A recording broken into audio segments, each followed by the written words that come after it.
Committee will come to order. Committee will come to order.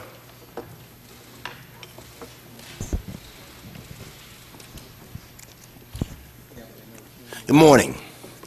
On September the 16th, 2008, the Wall Street giant Aig faced immediate bankruptcy. Aig was saved from collapse when the American people came to the rescue with an $85 billion bailout. Less than 2 months later, the American taxpayer was again forced to pay the bill when the Federal Reserve directed Aig to hand out billions of dollars to counterparties that included the biggest names on Wall Street. In effect, the taxpayers were propping up the hollow shells of Aig by stuffing it with money, and the rest of Wall Street came by and looted the corpse. The circumstances surrounding the payments to the counterparties has created an air of suspicion and distrust among the American people, starting with the New York Fed's initial refusal to name the counterparties. The New York Fed argued that disclosing these counterparties would somehow injure Aig. In fact, when the information was finally released under pressure from Congress, nothing happened. It had absolutely no effect on Aig's business or financial condition, but it did have an effect on the credibility of the Federal Reserve, and it called into question the Fed's penchant for secrecy. We need to change the culture on Wall Street and the culture among the regulators from the secrecy of transparency, recognizing that only true, confidential, competitive, or consumer information should be protected. As we sit here, a year and a half later, after Aig handed out billions in taxpayers' dollars because of this secrecy, we still don't know why or how the decision to rescue Aig was made, or who made the decision to offer Aig's trading partners 100 cents on the dollar in the so-called counterparty payments. Every day in the business world, when a company is having financial problems, its creditors have to take less money than they are owed. Otherwise, they risk not getting any money at all. They call this a haircut. In the case of Aig, nobody got a haircut. Instead, they were given a piggy bank full of taxpayers' dollars and said, "Help yourself."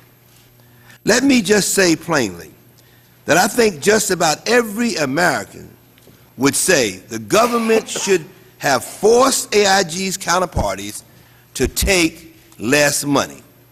Evidently, major decisions were made by a combination of the Federal Reserve, the Federal Reserve Bank of New York, and the Bush Treasury Department. Today, we will hear from witnesses who were involved in making these decisions, and we hope they can shed light on a murky set of facts.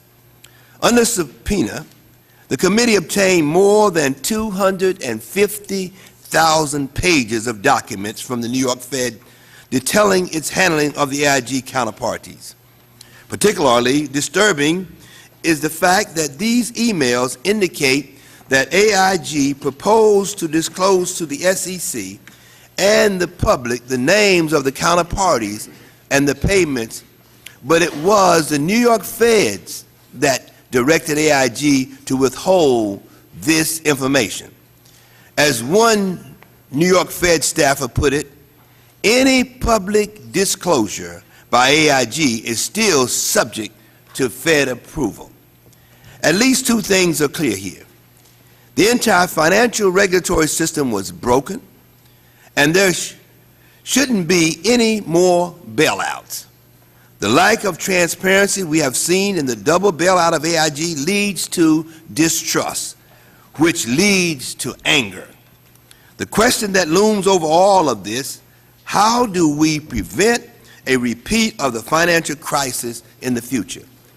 Unless the Congress adopt genuine financial services reform, it will be only a matter of time before we see another AIG, another Bear Stearns, another Lehman Brothers, and the next big bank will be too big to fail, and the taxpayers will wind up footing the bill again and again and again.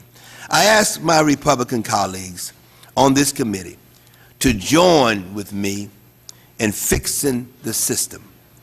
Blame is about yesterday. Fixing the system is about today and the future. In the AIG case, we can talk all we want to about complicated business deals, but this all boils down to a simple concept. When average people were losing their homes and jobs, the same big banks that caused the problems got every dollar back courtesy of the American taxpayer. And the Federal Reserve tried to keep important information a secret. Secrecy leads to distrust, and the American people now distrust what happened in these bailouts. Congress has the right to know how and why that happened, and the American people have the right to know how and why that happened. I hope that today we can get answers to these and other important questions. I now yield to our ranking member, the gentleman from California, Congressman Darrell Issa, for his opening statement. Thank you, Mr. Chairman, and you have our promise that this has been and will continue to be a bipartisan oversight of these and all the issues related to the Fed's current and future authority. Mr. Chairman, I'd like to ask unanimous consent pursuant to our rules that Spencer Baucus, the ranking member on Financial Services Committee, Kevin Brady of Texas, the ranking House Republican on the Joint Economic Committee, Roy Blunt, the former Majority Whip, Ron Paul, whose credentials on this are well understood, and Cliff Stearns of Florida be allowed to sit on the dais, and should there be time, allowed to ask questions pursuant to the rules. Without objection. Additionally, I would ask at this time to submit for the record Schedule A, which is, in fact, the shortfall agreements between Maiden 3 and AIG Financial Products, since they will be referred to in questioning, and we want to make sure they're officially in the record. Reserving the right to object. Okay.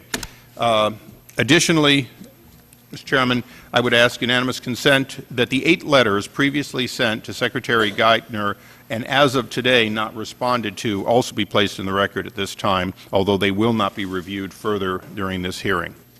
Reserving the right to object. Thank you, Mr. Chairman. Thank you, Mr. Chairman, for all of this and more. Working together with you on the subpoena documents has caused both the majority and minority to glean considerable new information. In recent weeks, this committee receiving these documents have caused us to better understand the New York Fed pressured AIG to abort negotiations designed to obtain a haircut, as it was called, from its counterparties and keep the details of the counterparties' payments from appearing on forms, the firm's forms at the SEC. Today, one of the questions we will ask is, should the American people be kept from knowing until 2018 the details of who were the ultimate beneficiaries of this bailout? As I have said before, I consider this a backdoor bailout. The people giving us testimony today will tell us that they felt that this was essential and necessary. Mr. Chairman, as you can recall, AIG's founder, Hank Greenberg, has previously testified along with AIG CEO Edward Liddy. And in that testimony, Hank Greenberg made it very clear that he believed that, 1, hedging should have occurred sooner, and 2, bankruptcy would have been a cleaner way to resolve a company in which he is the largest stockholder.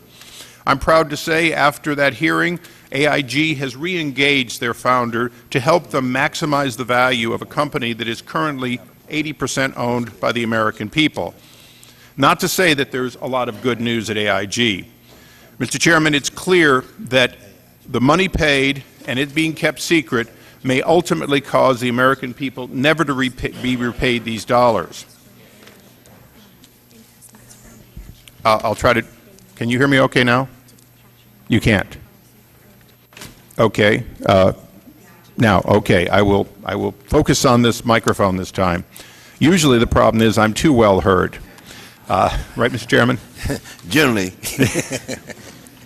Today we will have an opportunity to ask questions, and the American people will have the right, and I believe will receive, straightforward answers. So far, Mr. Chairman, this is what we know. We know that some of today's witnesses played a central role in the decision to bail out AIG rather than allow the normal bankruptcy procedures to run their course.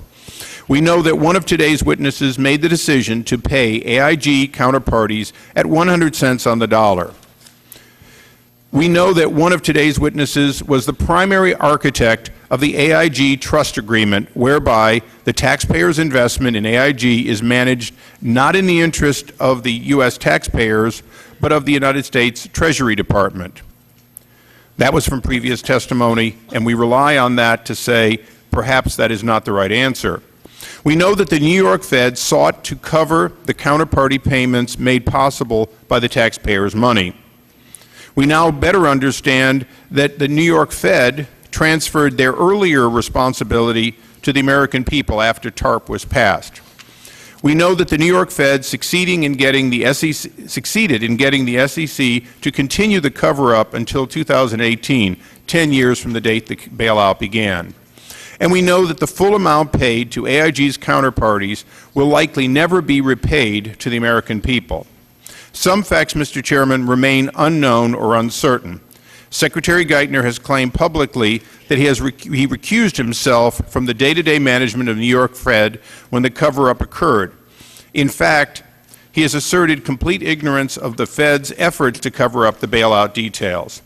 Many people, including members of this committee, have a hard time believing that Secretary Geithner entered into an absolute cone of silence, for those of us old enough to remember what that was, on the day of his nomination was announced. Where was Secretary Geithner for the months and months that backdoor bailouts were being questioned in the media? Did he ever wonder why his decision to pay AIG's counterparty was kept secret for so long? These are the questions the American people deserve.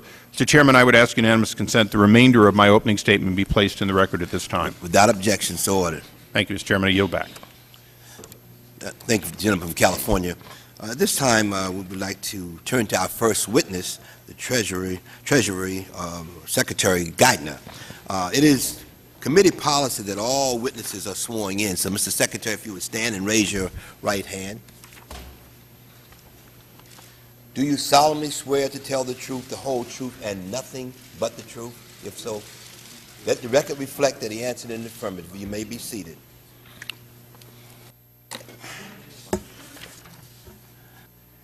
Chairman Towns, Ranking Member Issa, members of the committee, thank you for the opportunity to testify before you today.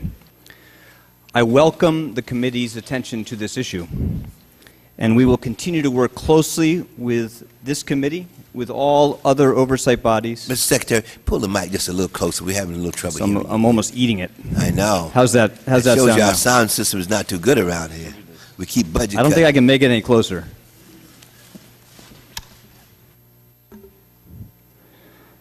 I want to make sure that the American people have a comprehensive view of the actions we took to end this financial crisis.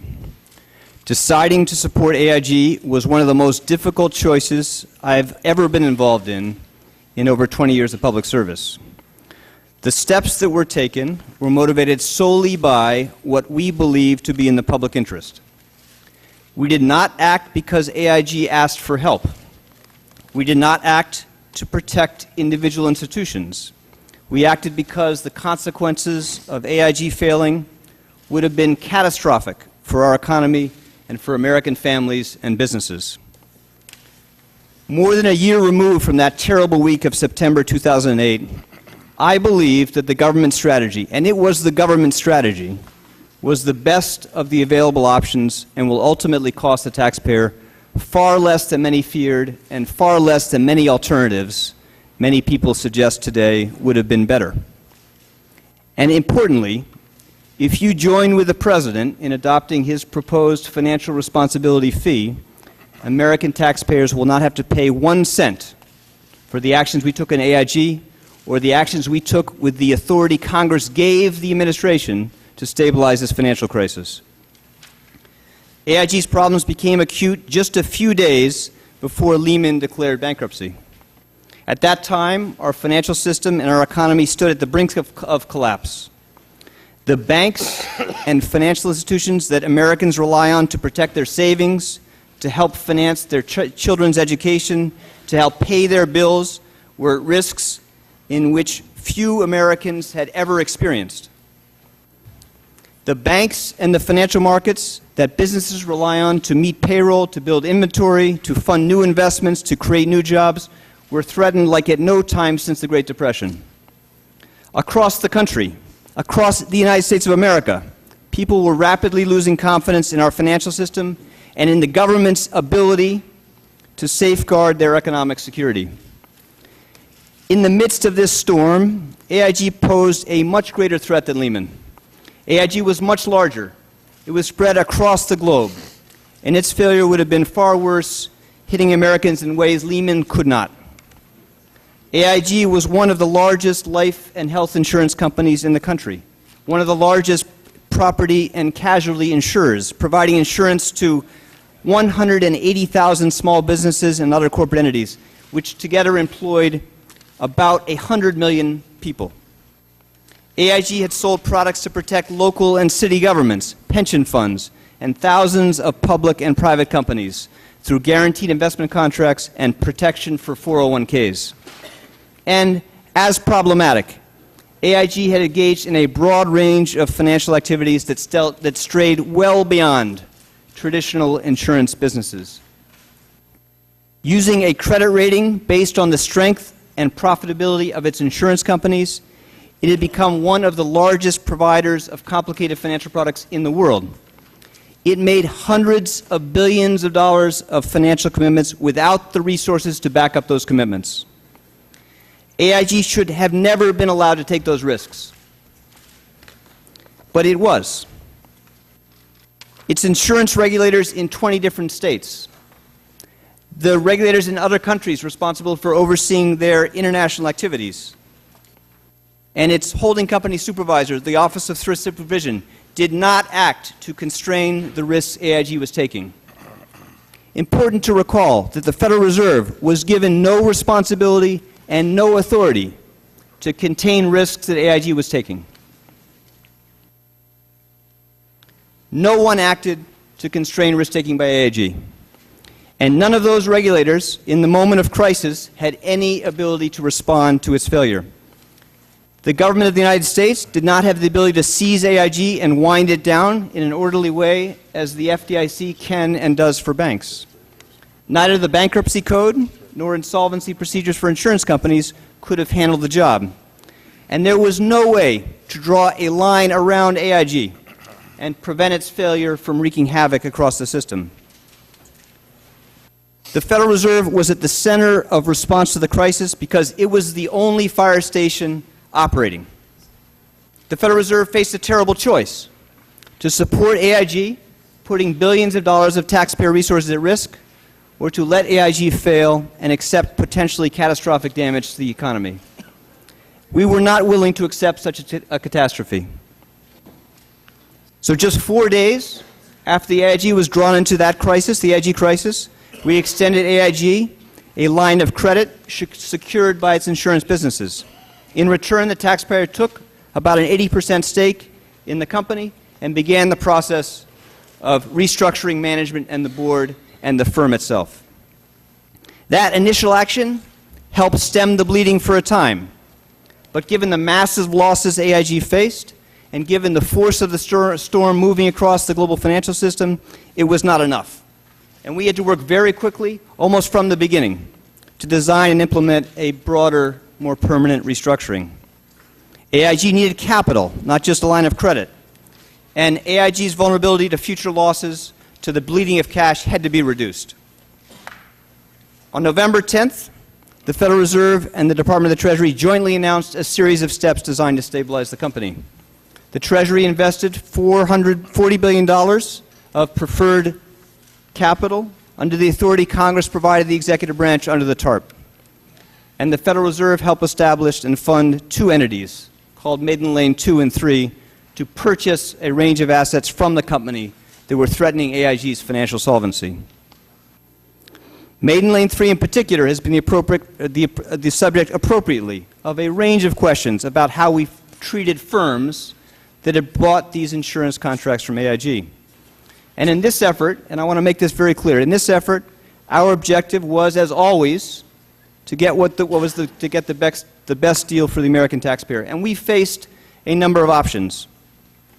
If we had let AIG default on the contracts, AIG would have gone into bankruptcy, triggering all the disastrous economic consequences we had feared since September that led the government to act initially. If we had continued to lend AIG money to meet these obligations, its growing debt would have led to a credit ratings downgrade, bringing down the firm itself and putting more taxpayer dollars at risk. If we had tried to force counterparties to accept less than they were legally entitled to, market participants would have lost confidence in AIG, leading to the company's collapse. The counterparties could have refused. They could have kept the billions in collateral they had already taken. They could have kept the billions in securities they already had. And they could have sued AIG for breach of contract. We did not have the luxury of time. We could not engage in protracted negotiations. AIG's financial position was deteriorating rapidly day by day. The prospect of failure was imminent. So we restructured those contracts to stop the bleeding and potentially recover some value for the taxpayer in the future. Now, although the government still faces the risk of substantial losses in its overall exposure to AIG, we expect that this particular transaction, the very one that is the heart of so much controversy, will be paid off in full with interest, generating some profit for the American taxpayer. Now, on November 24th, after President Obama announced his intention to nominate me for Secretary of the Treasury, and after broad consultation with the Chairman of the Federal Reserve and others, I decided to stay on as President of New York Fed on an interim basis, but I withdrew from monetary policy decisions, policies involving individual financial institutions, and day-to-day management of the New York Fed. I had no role before or after November 24th in making decisions regarding what to disclose about the specific financial terms of Maiden Lane 2 and 3 and payments to AIG counterparties. Mr. Chairman, the broad strategy that the government adopted to contain this financial crisis has been remarkably effective at stemming the crisis, breaking the momentum of the crisis, and repairing the damage. And this has been achieved at much lower cost in taxpayer resources than many people anticipated. Confidence in the basic stability of the American financial system is much stronger today. Borrowing costs for American businesses and consumers, for households, for municipal and state governments have fallen dramatically. The economy is now growing. The support we provided to AIG in the context of the broad strategy to put out this financial fire was essential to achieving this early beginning of healing and recovery. Banks have already repaid 2/3 of the TARP investments that my predecessor appropriately made. The only support this administration has provided to banks since I took office, to banks, was $7 billion to regional small community banks. More than 75% of the emergency government guarantees that I inherited when I took into office have now been shut down and closed at a profit to taxpayers. Over the last year, the expected cost of stabilizing the financial system has fallen by over $400 billion. That is real resources that we can use to meet the many other challenges we face as a country. And if Congress joins with us in adopting the President's proposal for a financial responsibility fee, the American taxpayer will recoup every penny of potential losses under the TARP. Now, this economy is still in crisis, but because of the government's actions, the American financial system is now in a position where it can provide the credit necessary for economic growth. And that is essential to lay the foundation for job growth and long-term economic prosperity. Now, let me close by saying this. If you are outraged by AIG, and you should be, if you are outraged by what happened with AIG, then you should be deeply committed to financial reform. The United States of America should never have let institutions like AIG take on a level of risk that could threaten the stability of the financial system. And the government of the United States should never have been in the position going into a crisis of this severity without the basic tools able to contain the damage and protect the taxpayer. So I hope you will join us in working to put in place a strong package of financial reforms that will protect consumers, protect investors, protect the taxpayer, and protect our economy from excessive risk-taking by financial institutions. And Mr. Chairman, one final thought. The public servants involved in making these decisions acted solely in the public interest, acted solely in the interest of the American taxpayer. They are dedicated Americans who bring to government service enormous experience and the highest integrity. I would never, and they would never, be part of any decision, any public decision intended for private benefit and not the public interest. The decisions we made together regarding Aig were enormously consequential. They were terribly difficult. They were the subject of extraordinary controversy within each of the institutions responsible. And for that reason, they were subject to enormous care and deliberation. But I believe a fair reading of history, a careful, fair reading of history, of all the judgments we made, will demonstrate that the actions we took, and I was there, were essential to preventing broader catastrophe, and the solutions we took reduced the ultimate cost of the American taxpayer, and the American economy is much stronger today as a result. Thank you very much. Thank you very much, Mr. Secretary. Let me begin by asking a couple of questions. Were you involved in any discussions with AIG or your staff involved where you discuss what AIG should or should not disclose to the public? Mr. Chairman, as I said, I had no role in making those decisions. But as the record shows, and the record before the committee shows, a large number of people at the Federal Reserve Bank of New York and the Federal Reserve Board in Washington played a very active role in thinking through those difficult choices. But I'm not sure I got the answer there. Well, may I say again, I personally played no role before the 24th or after in making those decisions. But you asked whether any employees of the New York Fed did. Of course they did. Okay. When you were the president of the Federal Reserve Bank of New York, when did you recuse yourself from matters involving specific companies, and why did you recuse yourself? On November 24th, the President announced his intention to nominate me as Secretary of the Treasury. That forced me to make a set of decisions about what was appropriate for me to do, given the unique circumstances of that time. And after consulting with the Chairman of the Federal Reserve, with the Chairman of my board, with my General Counsel, and with a range of other officials, collectively we decided that it was in the best interest of the Fed and the incoming administration for me to remove myself from day-to-day involvement in the Fed's policy issues, to leave that responsibility to my colleagues at the New York Fed, led by the executive, the first vice president of the New York Fed, but not to step down as president. And we made that decision because we wanted to make sure we were protecting the independence of the Fed, and because I was going to be spending by necessity a huge part of my time in helping shape the President's economic agenda, and I was not going to be able to give the care and effort needed to carry on running the Fed on a day-to-day basis. Our judgment was that was the best decision at the time. I'm confident of that in retrospect. It was unique. It was unique, but I don't think it was a better alternative available. Mm-hmm. Secretary Geithner, I don't think AIG's counterparties should have been paid 100 cents on the dollar. Of course, and in this email we have here, it's on the screen as well, you had some interest in how much the counterparties were owed. Please tell the committee what impact the counterparties' exposure had on your decision to pay 100 cents on the dollar. Mr. Chairman, that played no role in our decision. As I said in my opening statement, as I testified before, we had to make a difficult choice about what was going to prevent the failure of the firm at least cost to the taxpayer. If we had broken those contracts, if AIG had not paid them in full, if we had threatened default, if we had imposed haircuts, if we had selectively imposed haircuts, that would have brought about a downgraded its rating, the firm would not have been able to operate, and it would have collapsed. It was because of those choices we took the path we did, to restructure the contracts and leave the taxpayer with some of the potential upside in those securities.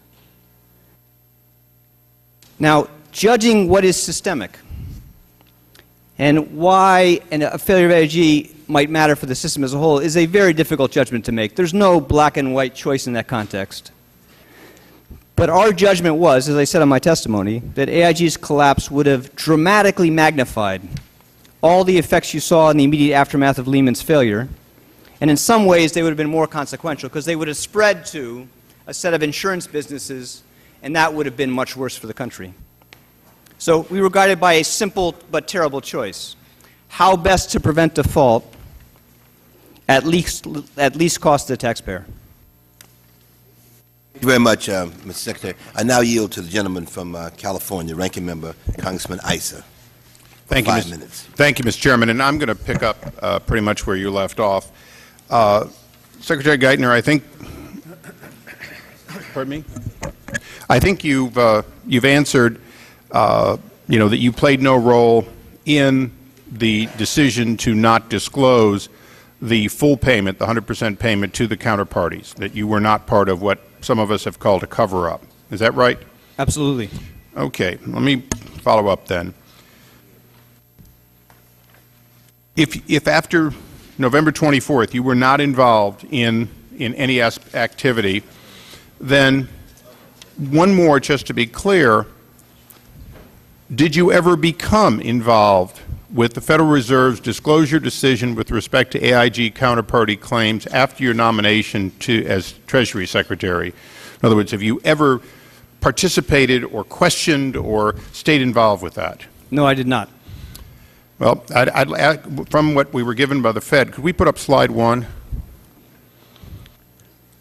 This email from you says to William Dudley, your replacement, on March of 2009, and it,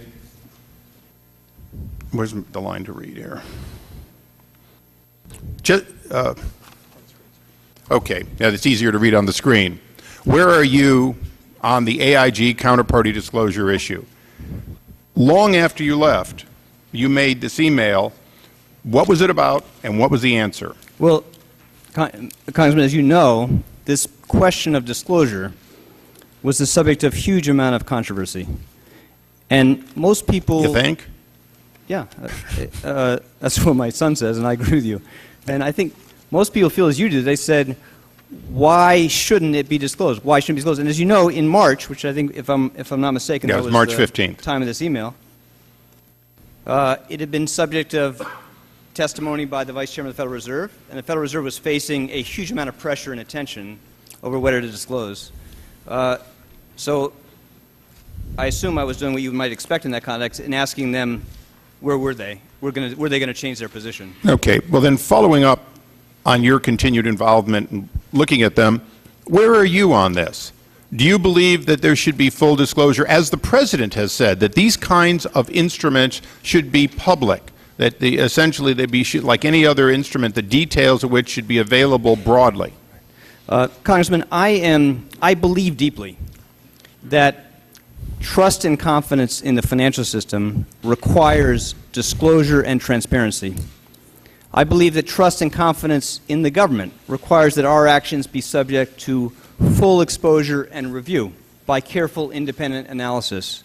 And I have been very, very supportive since I came into office and before to making sure we were bringing an unprecedented level of disclosure to the transparency around the actions of the government. I'll just give you a few examples. When I came into office, we put the financial terms of all of the transactions we undertook under the TARP in the public domain for everyone to see. One of the reasons our financial strategy has been successful in bringing a measure of stability back to our system is we compelled the largest institutions in the country to subject their balance sheets to a level of disclosure. Well, Secretary, and I appreciate what you've been doing as Treasury Secretary, but I have in front of me from the Fed marked confidential the details of who benefited, who got these benefits, and currently it's locked up till 2018 by an order that wasn't negotiated and final until May of this year, or May of last year, long after you were obviously able to be involved, that locks up the public knowing. And these are assets the American people have paid for in full, right? Do you believe that we should know about these? Congressman, that's an issue that I think you need to direct to the New York Fed and to the SEC. Okay, well, You asked me a question that I didn't quite get a chance to answer before, which is, you said, what was my view, in effect, yes, of what the Fed ultimately did? It's very important to recognize that the Fed did, in March of 2009, fully release information on the counterparties and the details of that transaction.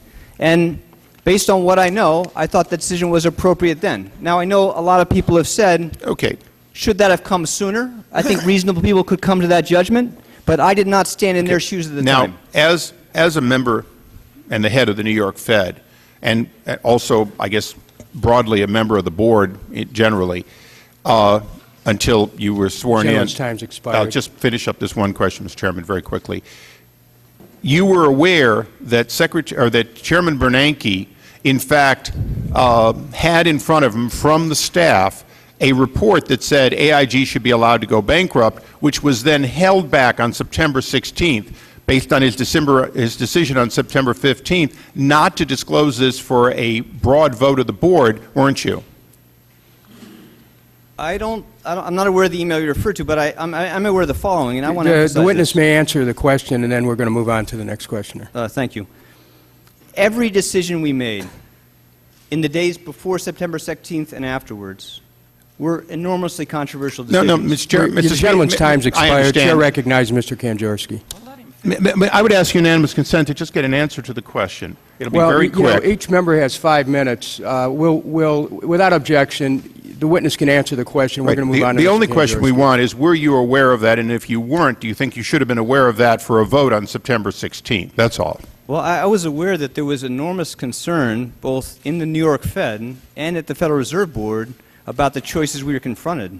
As I said, there is nothing more controversial and difficult than I think anything we face in this context. And I think it should be reassuring and no surprise that those actions, and the record will show that those actions were the subject of enormous debate.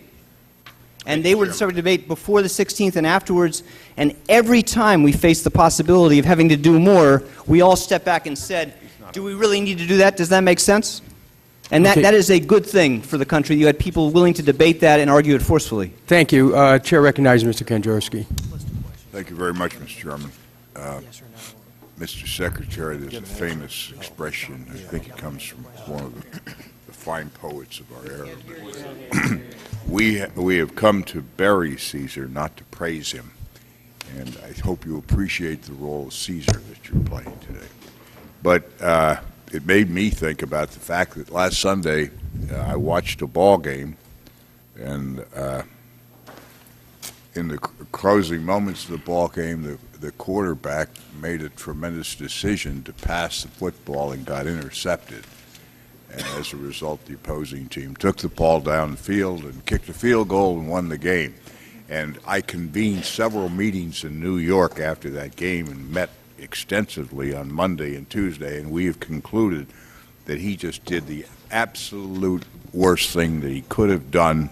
Every one of us at those meetings would have made the correct decision after the fact. I think the point I'm trying to make is I do share some of the sympathies with you, because I was on the committee and the task force that was working with the Secretary and with the Chairman of the Federal Reserve when the crisis occurred. And I caution some of the members, I think even of this committee, were AWOL for the votes that we needed to authorize the saving of the American economy. As I've heard your testimony, you've come to the conclusion that if the rescue package had not been passed by the Congress of the United States, authorizing the Secretary and the President to take extraordinary action and commit hundreds of billions of dollars of taxpayers' money, we wouldn't be sitting in this room today.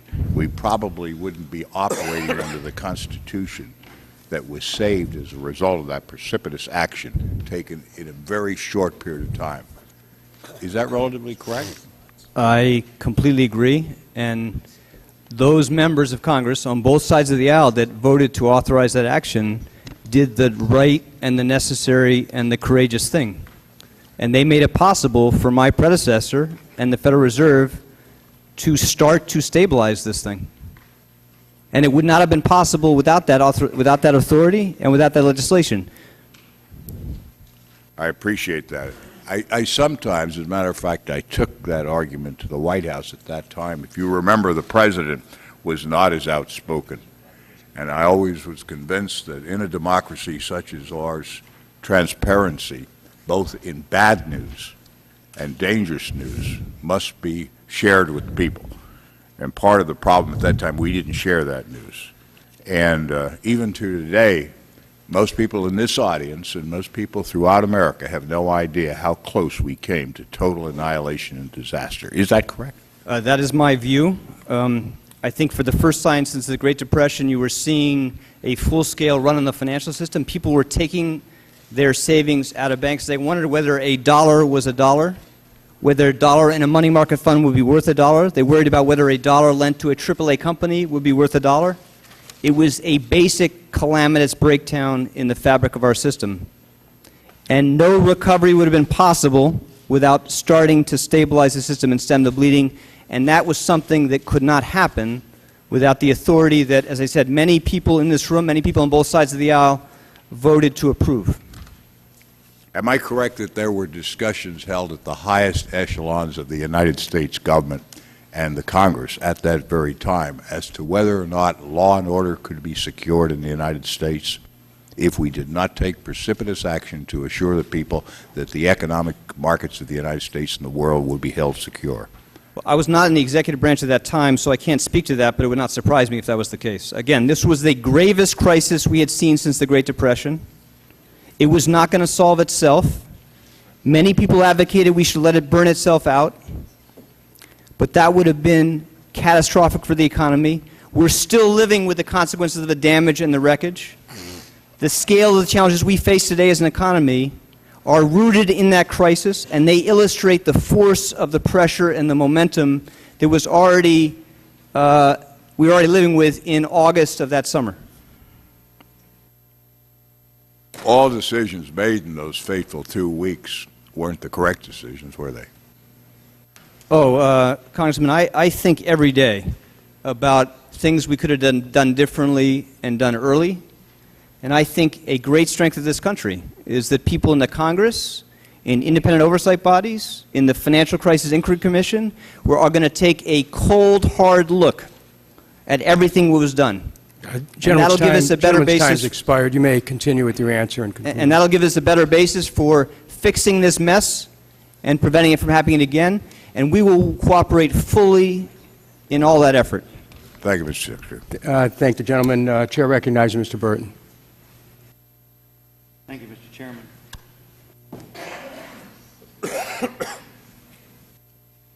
Your counsel, one of your counsels, James Bergen,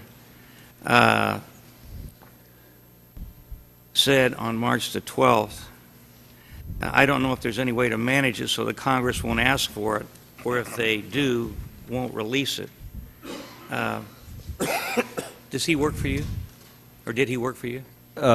Yes, he did.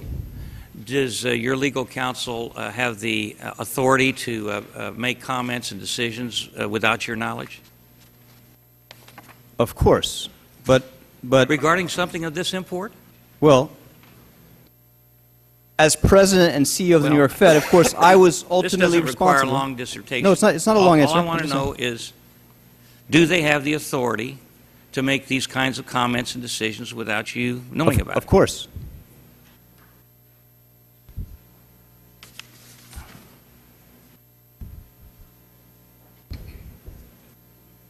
On, what's the date on this? On November the 11th, when you were still at the Fed, an internal memo said, as a matter of course, we do not want to disclose that the concession is at par unless absolutely necessary.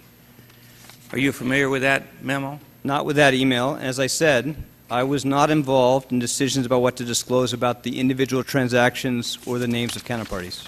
But I have enormous trust and confidence in the integrity of judgment of people who were.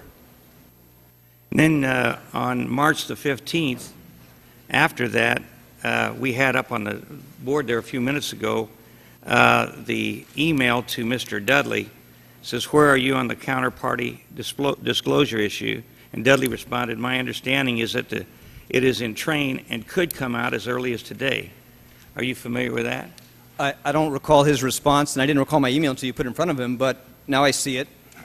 You don't remember that? No, I don't, but I do remember at the time there was still enormous building pressure on the Fed to disclose, and they did disclose. But you still maintain that you weren't involved in any of this? Yes, absolutely. Were you aware that all of these organizations around the world, Societe Generale, Goldman Sachs, Merrill Lynch, Deutsche Bank, UBS, were all getting 100 cents on the dollar? Absolutely. You were aware of all that?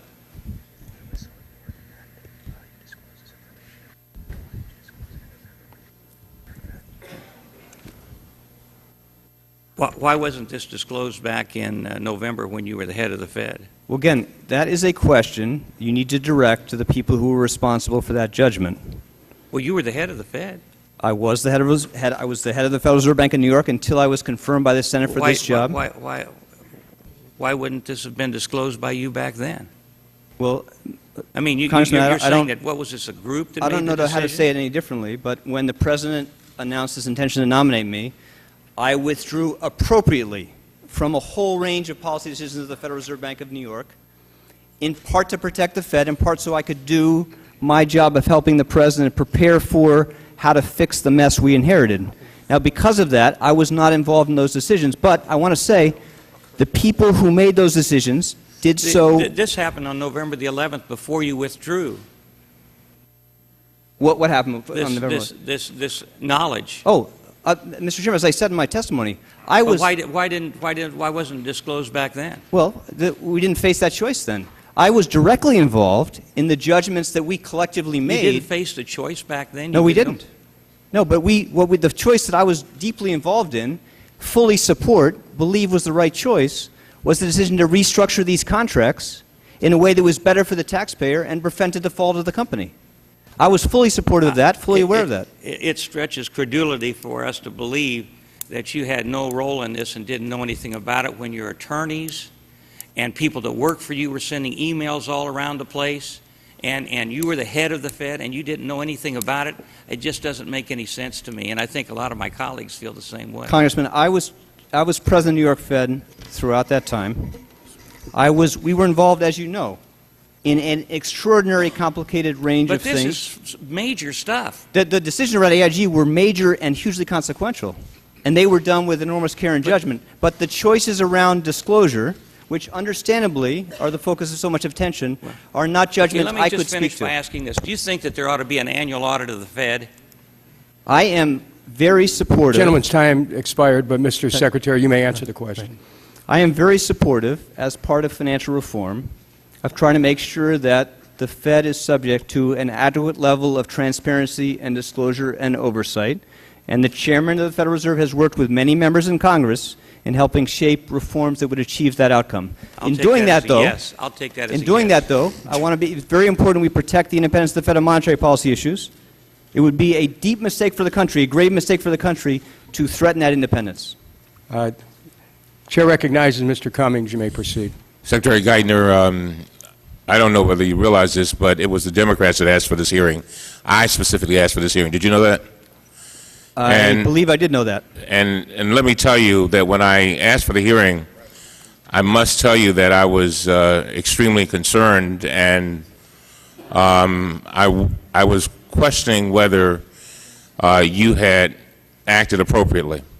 And I think anyone who read headlines back then when this hearing was requested would have come to at least the question mark. And you stood here a few moments ago and you swore that you would tell the truth. Is that correct? I did. Is that correct? And I assume that the statement, your written statement, is a statement which you would also swear to? Absolutely. And I can tell you that as I read your written statement, I'm trying to figure out, as far as the initial getting involved with AIG and what you all did, I don't know what anybody else would have done. I don't think we had a choice. Or did you have a choice? So let me say that I think we did the right thing there. Now, this is where it gets sticky. We also have a situation, Secretary Geithner, where the American people are concerned that a lot is being done for Wall Street, but not enough being done for Main Street. And one of the interesting things is that you talked about how if you had not taken the action from the beginning, how it might have affected Main Street, the constituent members. Can you tell us, if you hadn't taken the action, how might it would affect students in my... Thousands of more factories would have closed their doors. Millions more Americans would have lost their jobs. The value of America's houses and savings would have fallen even further than they did at that time. People would have rushed to take their money out of banks. It would have brought about utter collapse. I don't know a better way to say it than that. And if people wonder whether that was true, I think all they have to do is look back at what actually happened in the fall of 2008. And you saw the value of American savings fall by almost 40%. Trillions of dollars in lost wealth. Millions of Americans lost their homes. Thousands and thousands of businesses had to close. That's what happens when you let a financial crisis get out of control. Governments should never let that happen. But if they don't act, and this is a very important thing to people understand, people think it's unfair for the government to act to rescue a financial system. But you cannot help an economy recover. You can't create jobs. You can't preserve the value of people's savings without a functioning financial system. Another moment when we requested the hearing that I was concerned about was this counterparties. As you probably know, I, along with 26 other members of Congress, we requested that Siktar Borowski look into that whole issue. And there have been comments that the capital levels at the counterparties were tenuous, and had they not been paid in full, they risk collapse. Was this a real possibility? In my judgment, that was not the most important risk posed by AIG. AIG's failure would have posed some direct losses on those major banks. But those losses themselves were not the issue. They would not have been significant. The threat to the system, and this was a threat to all institutions operating, was the threat of collapse of the system as a whole. And if AIG had failed, you would have seen a crisis spread to insurance companies around the world, and you would have seen investors, depositors, creditors pull back from every financial institution in the world, and that would have brought a much more precipitous collapse in all financial values. My time is running out. Just real quick. When the public has so much invested in a company, isn't it better to err on the side of transparency, Mr. Secretary, as opposed to keeping things secret? Of course, of course. So what would push the decision to not be as transparent? I mean, what would cause that? There are very few cases where it is necessary for there to be either a lag in disclosure or some gap. I'm not sure how the best way to explain this, but like in national security, like in law enforcement, Gentleman's time's expired, but you can conclude like in the an protection answer. of confidential supervisory information, but also to protect the taxpayer, there are some areas in which you need to be careful about how you manage that. That's a discussion, though, you should have with my colleagues at the Fed. They're in a better position to answer it. But we would not want to disclose information that would be bad for the taxpayer, make it harder for the taxpayer to recoup our investments. But in general, Congressman, I completely agree that transparency and disclosure are essential.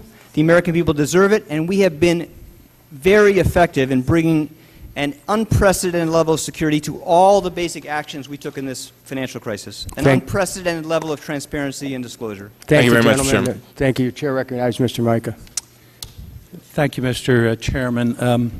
Mr. Secretary, It's kind of interesting the way you framed your testimony and your involvement in some of these decisions before the committee today. I think you've tried to give the impression that you had to do what you had to do because of the financial situation. That's pretty much what you've said, right? Oh, absolutely. Thank you. And then you used the term, you kept using the term, we made decisions together. Then you said a dividing line of November 24th. That was that when you received the word that you were going to be nominated for Treasury Secretary? That's when the announcement was made. Yes. So you've tried to distance yourself from decisions that were made before that, but in fact... No, I have not tried to I take pride and full responsibility for all those decisions. Okay, then you also were aware when the New York Federal Reserve Board ultimately selected on November 3rd, 2008 to purchase the underlying assets. Oh, absolutely. Yes. You were. And again, as I said, I take pride in that decision. Also, you had no knowledge of any cover-up, right? Or intent not to give full information and disclosure. Of course not. Of course not. So you took credit for the decision, but not the cover-up. No. You've distanced yourself from any cover-up before November 24th, and then, of course, you were out of the picture from November 24th forward. Is that correct? Congressman, I'm not trying to distance myself from anything. I will take complete responsibility for decisions I played a role in shaping, was part of shaping, including all decisions up to the 24th in this case. And I'm happy to take responsibility for all decisions I've made since then, too. Then you were aware of 100 cents on a dollar bailout. Absolutely. Absolutely. And the risk that was posed by that offer. So you knew about that, but you weren't attempting to cover up. That's your testimony today. Of course not. Okay. So I believe either you made a bad decision there, or, in fact, there was the attempt to cover up one of the biggest bailouts, backdoor bailouts, in history. Now, you've tried to frame it as you did it because you did it in the interest of the people and the failure of the system. I'm telling you, I believe these are lame excuses. Either you were in charge and did the wrong thing, or you participated in the wrong thing. This, to me, it appears like, when you were being confirmed, a lot of controversy surrounded your not paying your taxes. You gave lame excuses then.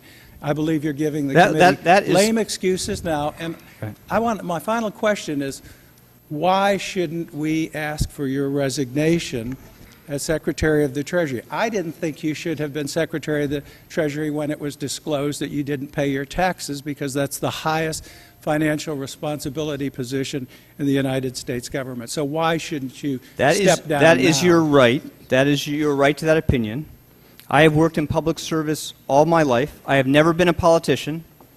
I have served my country as carefully and ably as I can, and it is a great privilege for me to work with this president to help repair the damage that was here when we took office. Yes. And I will do so as long as he asks me to do so, to the best of my ability, with great pride in this country and in him. Yeah. Again, I think you're punting the blame, and I think you're trying to position yourself as the savior Congressman, of you a don't know me very well. Institution, and yet you don't know me very well. I believe that we're not getting the whole story. We're getting a lame story in a monumental backdoor decision of bailout, for which the American taxpayers will stay on the hook for huge amounts of money. Even by estimates of the Treasury Department, there will be billions of dollars from this deal, which either you should have been overseeing, and you said you had knowledge of, and you failed to take some steps to further protect the taxpayer interest. You were either incompetent on the job, or you were not doing your job and knew what was taking place and tried to conceal it. And I think that's grounds for your removal. Congressman, I was there. I know what I was responsible for. I take full responsibility, and as I said, great pride in those judgments. The gentleman's time has expired, but the Secretary may answer the question as he sees fit. He takes great pride in those judgments. I do. I take great pride in those judgments. And people have a right to disagree with them. And they have a right to go back and look at them with great care and analysis. And I hope you will give the same care and judgment to looking at those decisions in retrospect with the benefit of hindsight that we gave in making those decisions at that time. Thank the gentleman. It's my time to answer or ask questions, and I'm yielding myself 5 minutes. Mr. Geithner, the New York Fed agreed to Goldman Sachs' demands for billions to settle its counterparty claims with AIG, 100 cents on a dollar. But for more than a year before that, Goldman and AIG had been locked into a dispute over that money, and Goldman believed it would lose up to $2.5 billion if AIG defaulted. Did you know at the time that Goldman Sachs had concluded it would not receive 100 cents on a dollar from AIG in the event of default? I did not know, and I don't know whether that's true or not.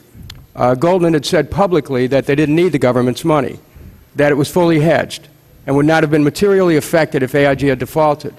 But that turns out to be disingenuous. Committee investigators have learned that Goldman's supplemental insurance policy would not pay in the event that the U.S. government bailed out AIG. Goldman's protection would pay only in the event AIG defaulted. Goldman had not anticipated the government bailout and so hadn't put that contingency into the terms of its contracts. That failure put Goldman at real risk of losing the entire amount of disputed money once the government rescued AIG. Did you have any knowledge at the time? Did Lloyd Blankfein or anyone at Goldman ever admit to you, or anyone working under you, that Goldman Sachs was not fully hedged in the event the government took over AIG, and that Goldman was at risk of losing at least $2.5 billion if the government bailed out AIG and imposed less than 100 cents on a dollar on counterparties? Congressman, I am not aware, and I don't see how I could have been aware, of the precise details of the hedging strategies of all those firms to the event of a default by AIG. But we made a very careful effort to try to assess, working with the supervisors of all the institutions that exposure to AIG, about what their economic exposure would be. Had you talked to Lloyd Blankfein, for example, about this? Do you remember talking to him? In the Goldman Sachs case in particular, because there were a lot of press reports that were consequential in this case, I did ask them directly what their exposure was, and I asked them to show me what their internal information system reports showed about that exposure. The committee, if I may, is going to have a series of questions to submit to you in writing, so that you'll be given an opportunity to have an extensive answer on this point. Now, Mr. Secretary, once the government stepped in, there was only one way for Goldman Sachs to get any piece of the $2.5 billion, and that was if the New York Fed voluntarily agreed to give it to them. Now, if the New York Fed had fought for taxpayers, Goldman would have lost money it didn't have any hope of recovering. In spite of public statements to the contrary, the New York Fed had a lot of leverage to negotiate a reduction which would have saved taxpayers billions. But instead, the New York Fed took Goldman Sachs' position in its dispute with AIG and settled it fully with taxpayers' money. Now, Mr. Geithner, under normal circumstances, Goldman Sachs would have had to sue AIG in court to recover the disputed $2.5 billion, and they would have settled for something less than that. Isn't it true that the New York Fed gave Goldman Sachs a better deal than it could have ever expected from AIG or any market player at any other time? Congressman, if we had the ability, like we have for normal companies, to put them through bankruptcy, if we had the ability, like we have for banks, to put them into an orderly wind-down process like quasi-bankruptcy, we could have done many things. But under the laws of the land, we did not have the ability. So we faced a very simple choice. Let AIG default or prevent it. And there was no way, financial, legal, or otherwise, we could have imposed haircuts, selectively default on any of those institutions, without the risk of downgrade and default. And that is the only reason... I just want to say, Mr. Secretary, since when does saving the system require the taxpayers to give a better deal than the market would normally deliver? Yet, you know, that is what the New York Fed did. The government gave Goldman Sachs more than Goldman Sachs had any right to expect, while at the same time giving no financial relief whatever to millions of Americans facing a foreclosure crisis. And if that doesn't illustrate what the New York Fed thought it was working for, or who it was working for, I don't know what does. Congressman, you may respond, and then my time's expired. Congressman, that is not true, and it is unfair to the public servants. What's not true? What you just said. What's not? What isn't true? It is not true that the actions we took in AIG were for the benefit of anybody but the millions of Americans who, at that point, were suffering from the worst financial crisis since the Great Depression. The only way to help reduce that damage, protect that damage, was to fix the system and prevent catastrophic failure that would have made that crisis worse. That is the only motive that underpinned these actions by the government. I thank the gentleman. My time's expired. The chair recognizes Mr. Duncan. Thank you, Mr. Chairman. Mr. Secretary, you talked about looking at these events with the benefit of hindsight. Two men who did were Peter Boone, who is a researcher at the London School of Economics, and Simon Johnson, a professor at the MIT. Could the gentleman be closer to the mic so we can hear you? Thank you. Simon Johnson, a professor at the MIT Sloan School of Management, and they wrote in the New Republic magazine in the September 23rd issue, quote, "The Fed may well have mitigated our current crisis by sowing the seeds for the next one." And they say, in fact, the Fed has exacerbated the possibility of another similar, even larger crisis. In fact, the way they put it, they say, quote, "As a result, unless real reform happens soon, we face the prospect of another bubble burst bailout cycle that will be even more dangerous than the one we've just been through." Now, I assume you know that the American people are very, very angry about these bailouts and the bonuses and the salaries that have come about through this, what most people see as a big government, big business duopoly. And they feel like this big government, big business duopoly has been manipulated in such a way as to allow just mind-boggling salaries and bonuses and allow very few elitists at the top to come out like robber barons or to an extent really not known in American history. Because of big government, through the Federal Reserve System, our free market system was not allowed to operate. And it seems to most of us that it's not capitalism when government uses billions and billions of taxpayer money to prop up a very few well-connected firms. Now that leads me to two questions. One, has the Treasury informed any of these financial giants that we will not follow too big to fail policies in the future? And secondly, do you think we should limit these salaries, these ridiculously excessive salaries and bonuses that are even being talked about even today in any of these firms that got taxpayer bailout funds? Congressman, that was a very thoughtful question. You asked exactly the right question. In a financial crisis, you face this tragic choice. You can let it try to burn itself out and let the damage spread to all sorts of innocent victims, or you can act to prevent it, knowing that acting to prevent it will create the risk that in the future, investors will expect the government to step in the future and save firms from the consequences of failure. That is the dilemma at the heart of strategy in financial crisis. To stand back and let it burn is irresponsible. It's what happened in the Great Depression. It almost happened to this country. The moral, just, pragmatic, fair choice, and this should be true if you're a Republican or a Democrat, is to act to protect the innocent. But, as you said wisely, by definition, that creates the risks we sow the seeds for future crises. And that's why in the financial reform problem we all have a huge stake in trying to make sure we not just limit risk-taking in the future, but that investors and equity holders and creditors and managers and executives do not run these firms with the expectations the government will be there again.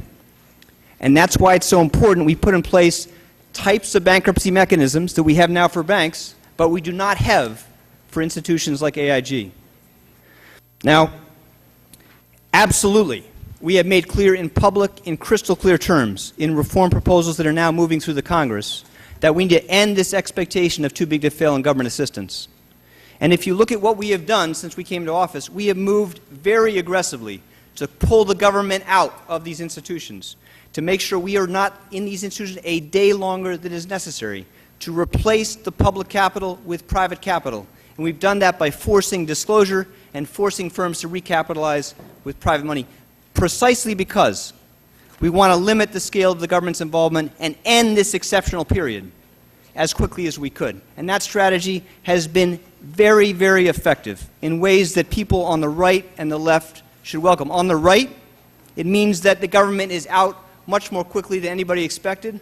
On the left, people should know with confidence now that we have far more resources now available to help address the long-term challenges we face as a country, to reduce our long-term deficits and try to meet the things that we have to do to fix what was broken in this country. But you asked a very good question, and I agree very much with the thrust of your concern. Well, that was a good answer to my first question, but my second question was, do you think bonuses and these bonuses and salaries should be limited in any way in these firms that did receive government bailout money? I think time's expired, but please answer the question. I think what happened to compensation across this country and in the financial system was terribly catastrophic. It's judged by, it came as in the wave of a huge increase in income inequality in the United States over decades. In the financial system, it was much worse. And it was much more consequential because it helped encourage a level of risk-taking that, again, brought the system to the edge of collapse. So it is deeply important in the public interest of the country that Congress legislate reforms that will change how bankers are paid. Government can't do it alone, though. Shareholders and their representatives on the boards of these firms have to bring about much tougher limits in how firms are paid. I think that's very important to do, and I hope we'll have support from the Congress in making sure we have the basis for doing that. Thanks, the gentleman. Chair recognizes Mr. Lynch of Massachusetts. Thank you, Mr. Chairman. Mr. Secretary, I'm well aware of your family's commitment to public service, so it makes it more difficult, in a sense, but to ask these questions. But I honestly feel that that the conduct of yourself and Mr. Paulson were not consistently on the side of the American taxpayer, and I'll explain why. I'll give you two examples. We had the situation with Bear Stearns. The circumstances are the same. The world is on the brink. We got a disaster. We're worried about the whole system melted down. With your support, Mr. Paulson, Mr. Bernanke, we forced Bear Stearns shareholders from a position, I think that it was a high of $172 a share in January. We forced them down to $2 a share because the American taxpayer money was in the bailout. And that was something that was supported by the Fed, by the Treasury, because we felt that because the taxpayer was bailing them out, that the shareholders of Bear Stearns should not be held harmless. Now, you have a different situation here, slightly different. A number of weeks later where we have AIG going under. And these are credit default swaps. So the money going into AIG is going right out to the counterparties. This is a pass-through. And the folks on the other side are Goldman Sachs. Largely, that's a principal beneficiary of all this. And we don't negotiate a nickel, not a cent, off of what they're getting. You're in the same position. You're supposed to be negotiating on behalf of the American people. Now, you're saying, oh, the regulations were different. Let me tell you something. We were changing the rules and regulations every single day. We were taking action, the Fed, under 13.3, under extraordinary circumstances. You had every opportunity to weigh in on behalf of the American people and make these people take a new deal, make them take a haircut. You scalped the folks on Bear Stearns.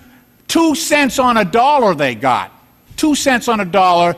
The folks at Goldman Sachs got 100 cents on a dollar. And that is just unacceptable. Totally unacceptable. You had the opportunity, and, you know, I just think it was a terrible decision on your part. and also on Mr. Paulson's part, and he's up later, and we'll talk to him. But how do you expect to look, and the thing about changing over to the Obama administration, you get the same people who are relying on you. The American taxpayer, when you're in one job, and the American taxpayer is relying on the other job. I don't see a conflict. I really don't. You could have done the right thing by those people, by the American taxpayer, because their money was being put into this deal. Congressman, and it just stinks to the high heaven what happened here. And I don't like the obfuscation. And to top it all off, the disclosure was not there. The disclosure was not there at the proper time to tell the American people and tell this Congress what was going on. And that is just inexcusable. And it makes me doubt. It makes me doubt your commitment to the American people. It makes me doubt Mr. Paulson's commitment to the American people. And I think the commitment to Goldman Sachs trumped the responsibility that our officials had to the American people. Congressman, I respect your opinion. I know you hold those opinions strongly, but I completely disagree. The American taxpayer would not have been better off if the government had made it possible for equity holders and Bear Stearns to get more money. The American taxpayer would not have been better off if we had let AIG default. None of us did anything out of any concern. There's a difference between giving them 100 cents on a dollar and letting them default. This was a new game. You were creating new facilities every week to help folks. We were, because we were letting people go to the discount window that never had an opportunity to do that. We were changing the rules day by day, and we had the banks at a position where we could have exercised a lot of leverage, and you chose not to do it. You chose not to do it. Right, I disagree with you. And it doesn't mean we have to pay them 100 cents on the dollar or we let them fail. There are increments here, and we never use that leverage. Not in this case. In this case, exactly. Not Under in this case. 13.3, we could have taken different steps than we took here. 13.3 had nothing to do with this in this particular case. What 13.3 was, and this is important for people to understand, 13.3 was authority given to the Federal Reserve to protect the financial system from broad-based runs. It gave us the authority only to lend against collateral to make sure that firms that were solvent could fund. We did that because of the catastrophic damage caused by decades of previous financial crises. We used that authority because we thought there was no other choice, and we used that authority appropriately. Let me just say, we're claiming my time. When Hank Paulson pulled 9 banks into a room and said, "You're taking bailout money," that was extraordinary action. Okay? The gentleman's time has expired. I must He could have done the same thing, negotiating a better rate on behalf of the American taxpayer. I yield back. If it would have been possible, we would have done it. Yeah. Why would I want to be sitting here before you today, having to defend actions that look like they could have been avoided? There is nobody who was part of that decision that would not have done that if it would have been possible. I try to be as careful as I can in explaining the reasons why it was not possible, but it comes down to this basic tragic choice. If you are prepared to default, you can impose haircuts. If you can't accept the consequences of default, you do not have any leverage. It would have been vastly more expensive to the American taxpayer. It would have been much more damaging to people you and I care about, people you and I wake up every day worrying about, if we had let that firm fail. There was no choice between default and the restructuring of those contracts, and they left the taxpayer better off. There was no shared sacrifice, no shared sacrifice for Goldman Sachs and the American people. But the gentleman from Massachusetts yield. The gentleman's time has expired, and I now call on Mr. Turner from Ohio. Thank you, Mr. Chairman. Mr. Geithner, in an answer to one of my colleagues, you previously stated that you had never been a politician. I want to assure you from your answers today that you are absolutely a politician. And let me tell you one of the examples. Do you mean that as a compliment or not? I can't tell. Let me tell you one of the answers that trouble me about the issue in your written testimony of the team concluded AIG's failure would be catastrophic. You go on to talk about the insurance arms of AIG. Now, this is not the first hearing that this committee has had or other committees. And you know that we're aware of the independence of the insurance arms of AIG. We've got Morris Greenberg, a former chairman of the CEO of AIG, said, to the best of my knowledge, The problems that came to a head this year did not originate in AIG's insurance businesses, which remain fundamentally strong. We had the head of the New York State Insurance Department, Superintendent Eric Dinalo, came in and said this: "Before I go further, I would like to make one critical point. It is important for everyone, and especially policyholders in AIG insurance companies, to understand that the insurance companies, which are regulated by New York and other states, are solvent and have the funds to pay any policyholders' claims. They had independent reserves." You did not bail out the insurance companies of AIG, correct? They didn't need it. You bailed out the parent, right? Yes, so when we go if the parent had defaulted... So when we go through your answer of if AIG had failed, the catastrophic effect of all of the insurance companies that were on AIG, they weren't bailed out by you. No, that's not true. But maybe this is helpful to go back a little bit. When AIG came to us that weekend, remember the Fed is not their regulator. Fed had no responsibility authority over how they ran their business. That was the province of other regulators. It was inconceivable to me that this was a problem we were going to have to try to solve. And we got all the people we could, including the New York State Insurance Commissioner and his staff, other people to look at and explain to us. Let's pause a second. Did you bail out the life insurance arms of AIG?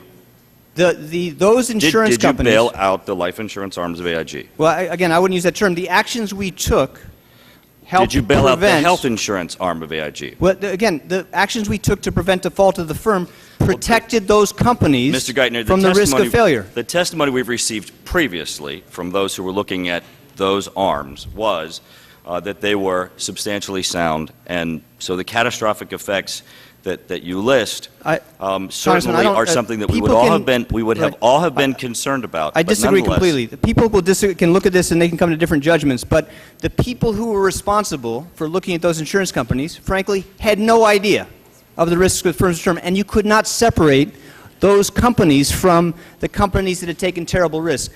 The tragic thing in the structure of the company was they were so closely linked they couldn't separate them. Why would we have not?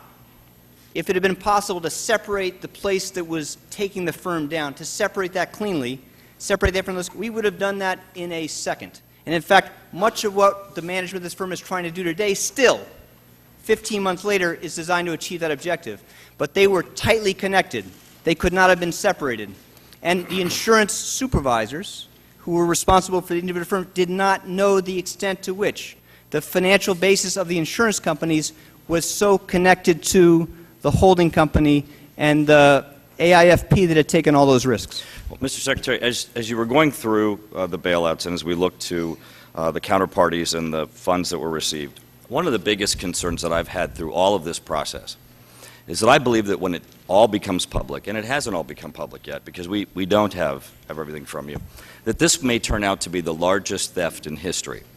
That there were parties that were participating in through mortgage-backed securities and through the credit default swaps into defrauding Mr. and Mrs. American citizen on Main Street who was receiving a loan on their home that was negative in loan-to-value ratio and also had a greater risk than was being reported as the mortgage-backed securities and credit default swaps were passed up the chain.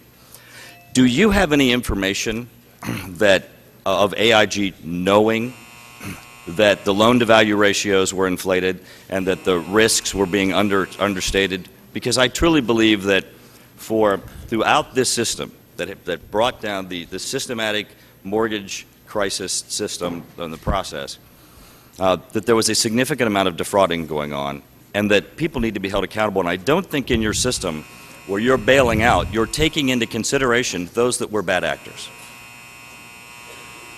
I completely agree that this country allowed, under the laws of the land, a terrible erosion in underwriting standards, a terrible amount of predation and abusive practices in mortgage lending and consumer finance. We should never have let that happen. And I hope you will join with us in trying to pass reforms that will prevent that from happening. But in your bailouts, did you take that into consideration? Hold a second. Let me just say something to all the members. Right now, we have like 30-some members that still do not have an opportunity to question. So we're going to have to stick to the time. So I want you to respect that. I mean, I noticed that a couple of situations where you're going over, but I'm saying to you that when the red light comes on, that's it. So, ladies, so I want you to know we're now moving to Mr. Quigley of Ohio. Illinois, I'm sorry. Mr. Quigley of Illinois, is he here? Ms. Capture of Ohio. Thank you, Mr. Chairman. Mr. Secretary, welcome. Can you provide for the record a copy of the recusal agreement that you signed when you were at the New York Fed? I did not sign a recusal agreement. I withdrew from day-to-day management operations policy uses of the New York Fed, and my colleagues, both in Washington and in New York, can attest to that. So there was no formal agreement?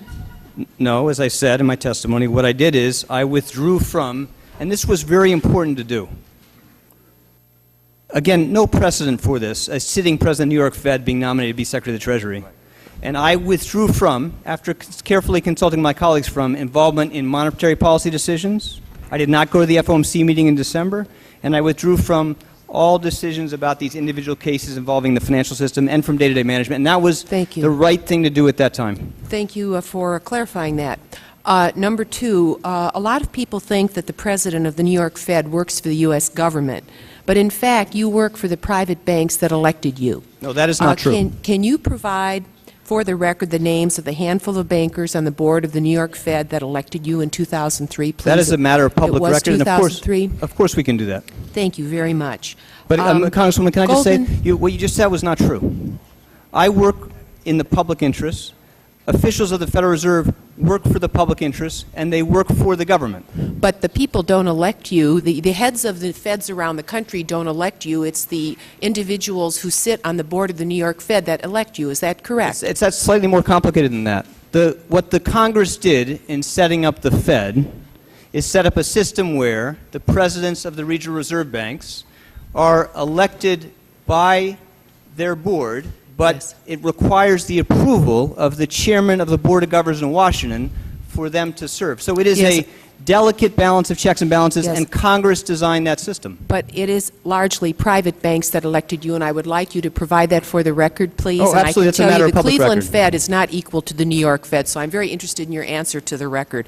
Number three, Goldman Sachs was the largest domestic recipient of funds in this AIG counterparty arrangement. Let me ask you, now as Treasury Secretary, your Chief of Staff is the gatekeeper for access to you. Could you please provide his name? His name is Mark Patterson.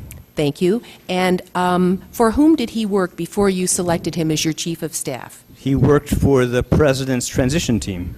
No, before that. Which Wall Street firm did he work for? Before that, again, this is a matter of public record, and you know the answer to this question.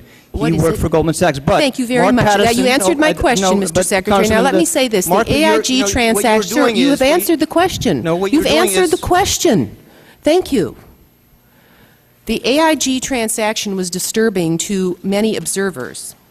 Why did our government not require the bank creditors to take the lead and bear some of the cost in any plan to stabilize AIG? You, in effect, nationalized the company and let the bank creditors off the hook. Why did you, as president of the New York Fed, not work out an arrangement to remove the London unit from the company rather than allowing the unit to infect the entire company? If we had had the types of bankruptcy procedures we have for banks, it is possible that ultimately we could have done that. And if it would have been easy and cheaper for the taxpayer for us to separate the riskiest parts of the firm from the healthy, profitable insurance companies, we would do that. And in fact, that is the core of the restructuring strategy the company is now undertaking. But that choice was not available to us at the time. If it had been possible, of course we would have done that. But because we did not have the tools that we have under bankruptcy, we did not have that choice. Thank you, Mr. Secretary. Your phone logs from the subpoenaed material this committee requested, which I would like to insert in the record, show between September 14th to November 26th. Thank you, Mr. Chairman. The critical period when the bailout occurred And just after September 15th, when the three major rating agencies downgraded AIG's credit rating, you made hundreds of calls. And the most, over 225, to Secretary Paulson, who was then Secretary of Treasury. What firm did he work for prior to his appointment as Secretary of Treasury? He worked for Goldman Sachs. He worked for Goldman Sachs. Now, Goldman Sachs, as I understand it, got the most in counterparty payments of any domestic institution. Is that true, $14 billion? I actually don't know if it's that true, but that's a matter of public record. Societe Generale got the most from an international firm, but Goldman Sachs was number one. Now, you made about 100 calls to Fed Chair Ben Bernanke, but then the next highest number of calls in that period, you made 103 to a man named Dan Jester. Thank you, Mr. Chairman. I'll end. May I just ask, what firm did he work for? He worked, as you know, he worked for Goldman Sachs. Thank you, and I will have additional questions with regard to who you phoned, and we will place that in the record. Thank you. Mr. Chairman, can I just say one thing in response to this? I just want to say it's very important. Congressman, you were suggesting that the people who were involved in this were not acting in the public interest, and you were suggesting that they were working for the private interest, not the public interest. And that is not true. I would never, and I believe none of those individuals would be ever part of any decision like that. And I think these people were people of enormous integrity and experience operating under exceptional circumstances with no precedent, doing the best they could for what was in the public interest. And I think it's important to say for the record, I must move. Gentleman from Florida, Georgia, Mr. Congressman Westmoreland. Thank you, Mr. Chairman. Secretary Geithner, when did AIG, if you could just give us a date, when did AIG call and say, we need some money? Well, they came to Treasury and the Fed formally, I think, on that Friday. Well, Friday, which was, I think it was the calendar will show. It was the Friday in September, the 11th or the 12th, I think. Okay, so it was a Friday in September. Yeah. And at the time, there were advisors of AIG that were also advising the New York Fed. Were you aware of any conflicts amongst these advisors, or were there any discussions about what kind of conflict this might bring about? Well, when AIG came to us and started to try to walk us through their financial condition, they had advisors with them, and they were also in discussion with other advisors that were not with us in the room at that time. When did that dollar amount become, after the discussions, at what point in time did a dollar amount derived at? You mean the initial terms of the initial loan? The initial. I think that we reached that decision probably just on the eve of the formal agreement. Okay. I mean, we again, we were trying to do... And what would that date have been? Do you remember that Well, date? it would have been, the 16th was when we concluded this transaction, so it would have been just before that. Let me ask, on the counterparties, when was that meeting with the counterparties to discuss what the payment might be to them? Do you remember those dates? I do not believe there was a meeting with counterparties. What I asked my colleagues to do, after looking at a range of options, is to approach the counterparties individually and try to negotiate concessions. So there was no actual meeting where all the counterparties were in a room? I don't think, I'd have to check the record. I'd be happy to check the record and get back to you, but I do not believe that my colleagues at New York Fed brought them in a room together. So when you say your colleagues, these are people that actually work for you, they were under your direction? Absolutely, and they acted in my direction. Yes, sir. So you were aware of the 100% payment to the counterparties? As I've said many times, we decided, and I fully supported, I understand. The decision to... That's a yes. Yes, that's a yes. Okay. Absolutely. Now, in each one of these meetings with the counterparties to negotiate, we weren't able to negotiate any of them down? Yeah, I mean, I think it's the And hardest I mean, these thing. were separate meetings, I guess. I mean, did you question the negotiating skills of some of these people? No, these were, again, these were very talented people with a lot of experience who knew how to do this. Many had done this for a living. But again, unless you can threaten default or threaten to pay below par, you understand this, you don't have any leverage in a transaction.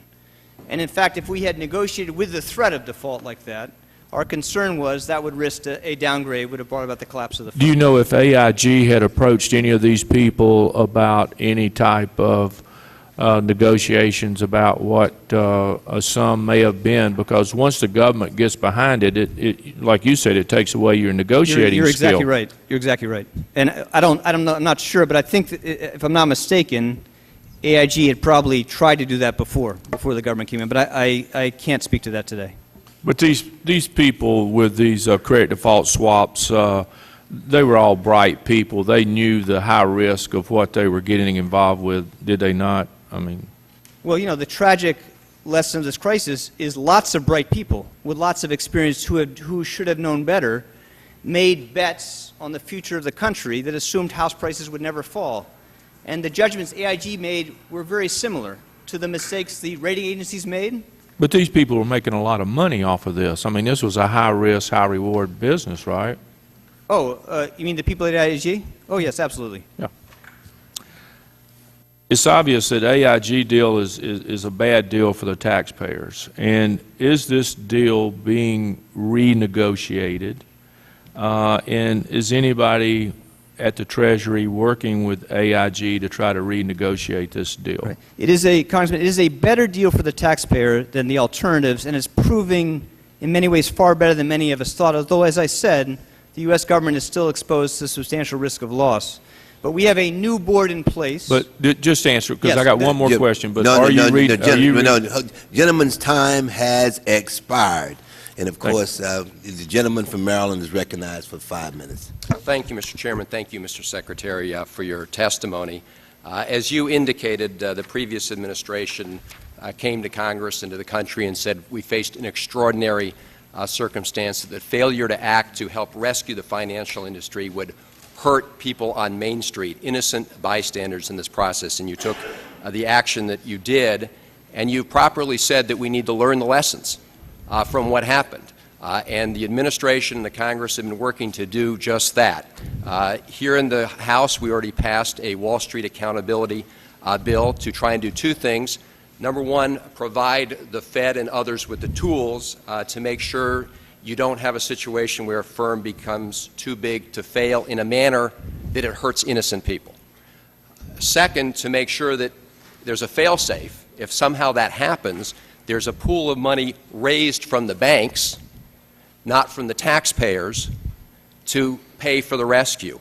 And number three, and the President has proposed this, a fee on the biggest financial institutions, $50 billion plus in assets, to recover every penny of TARP money. And I think it's important to understand, that everyone understand, that includes every penny extended to AIG and every penny extended to the counterparties. Now, in the House, we passed a bill, and we had an amendment to that bill offered by Congressman Gary Peters of Michigan. I've got it right here. And it says that that fee will remain on the biggest banks, not just to capitalize a fund to be used in the event of future problems that they have to pay for their own, but it says you keep that fee on until you recover every penny. And I must say, I was surprised. I wish all our colleagues on the other side of the aisle were here. I was surprised that this very simple idea was rejected unanimously by the other side in a vote we had on this. And that vote would have ensured, it passed, but that was a vote to make sure that we get back every penny that the taxpayer gave to AIG, every penny that the taxpayer gave to the counterparties. So if you could just speak to the importance of making sure, number one, we take measures to prevent this from happening in the future, but just as importantly, making sure we let everybody on Main Street that their money that they helped sent to rescue the package will be recovered if we adopt the proposal in the House and the President's proposal. If Congress joins the President in adopting this proposed financial fee, then the American taxpayer will not be exposed to a penny of loss for everything the government had to do to fix this mess in AIG or everywhere else. That is not enough, though. We believe it is very important to make sure we work with Congress to put in place constraints that would prevent this from happening again. It was a tragic failure of the country not to act sooner to limit risk-taking by some of the largest institutions in the world that were operating with not enough capital and no oversight. And we have to make it clear in the future that we are going to be able to let firms fail without costing the taxpayers money and without causing collateral damage. Now, Mr. Van Hall, I just want to say one thing. The cost of the American people cannot be captured in the simple financial costs of the TARP. We will protect them from those costs if Congress passes this fee. But the costs of the crisis are much more damaging, cause much more damage. It can never be captured by the accounting costs of the losses under TARP. But we have a great responsibility and obligation to reform the system so they're not in that position again. And the least we can do is to make sure that the taxpayers aren't bearing the direct costs that we took in AIG, forced to take in AIG and elsewhere. Pointing out, obviously, the cost some of these bad decisions obviously went beyond just the amount of extended and are continuing to take actions to try to get the economy back on the right track. And I just think it's important to understand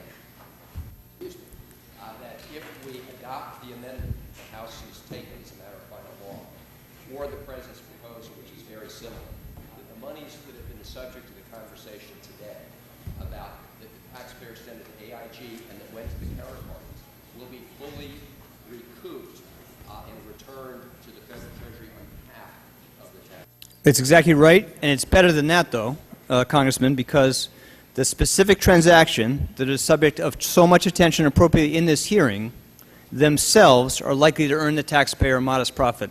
But the government is still exposed to some risk of loss on the rest of its investments. But if we adopt this fee, the taxpayers will not bear a penny of that cost. Thank you, Secretary.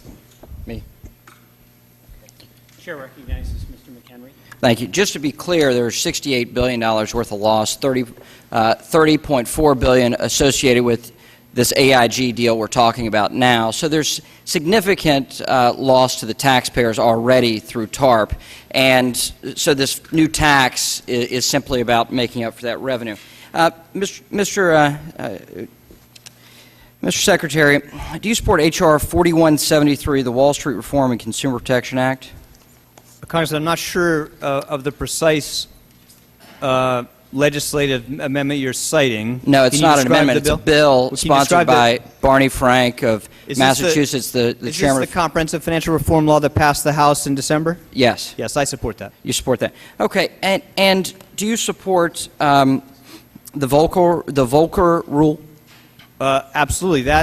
What the President proposed is that working with the bill that passed the House, which included a provision that I think Mr. Kanjorski authored to give the government the ability to limit risk-taking by banks, that we make sure those translate into limits that will actually prevent risk-taking in the future.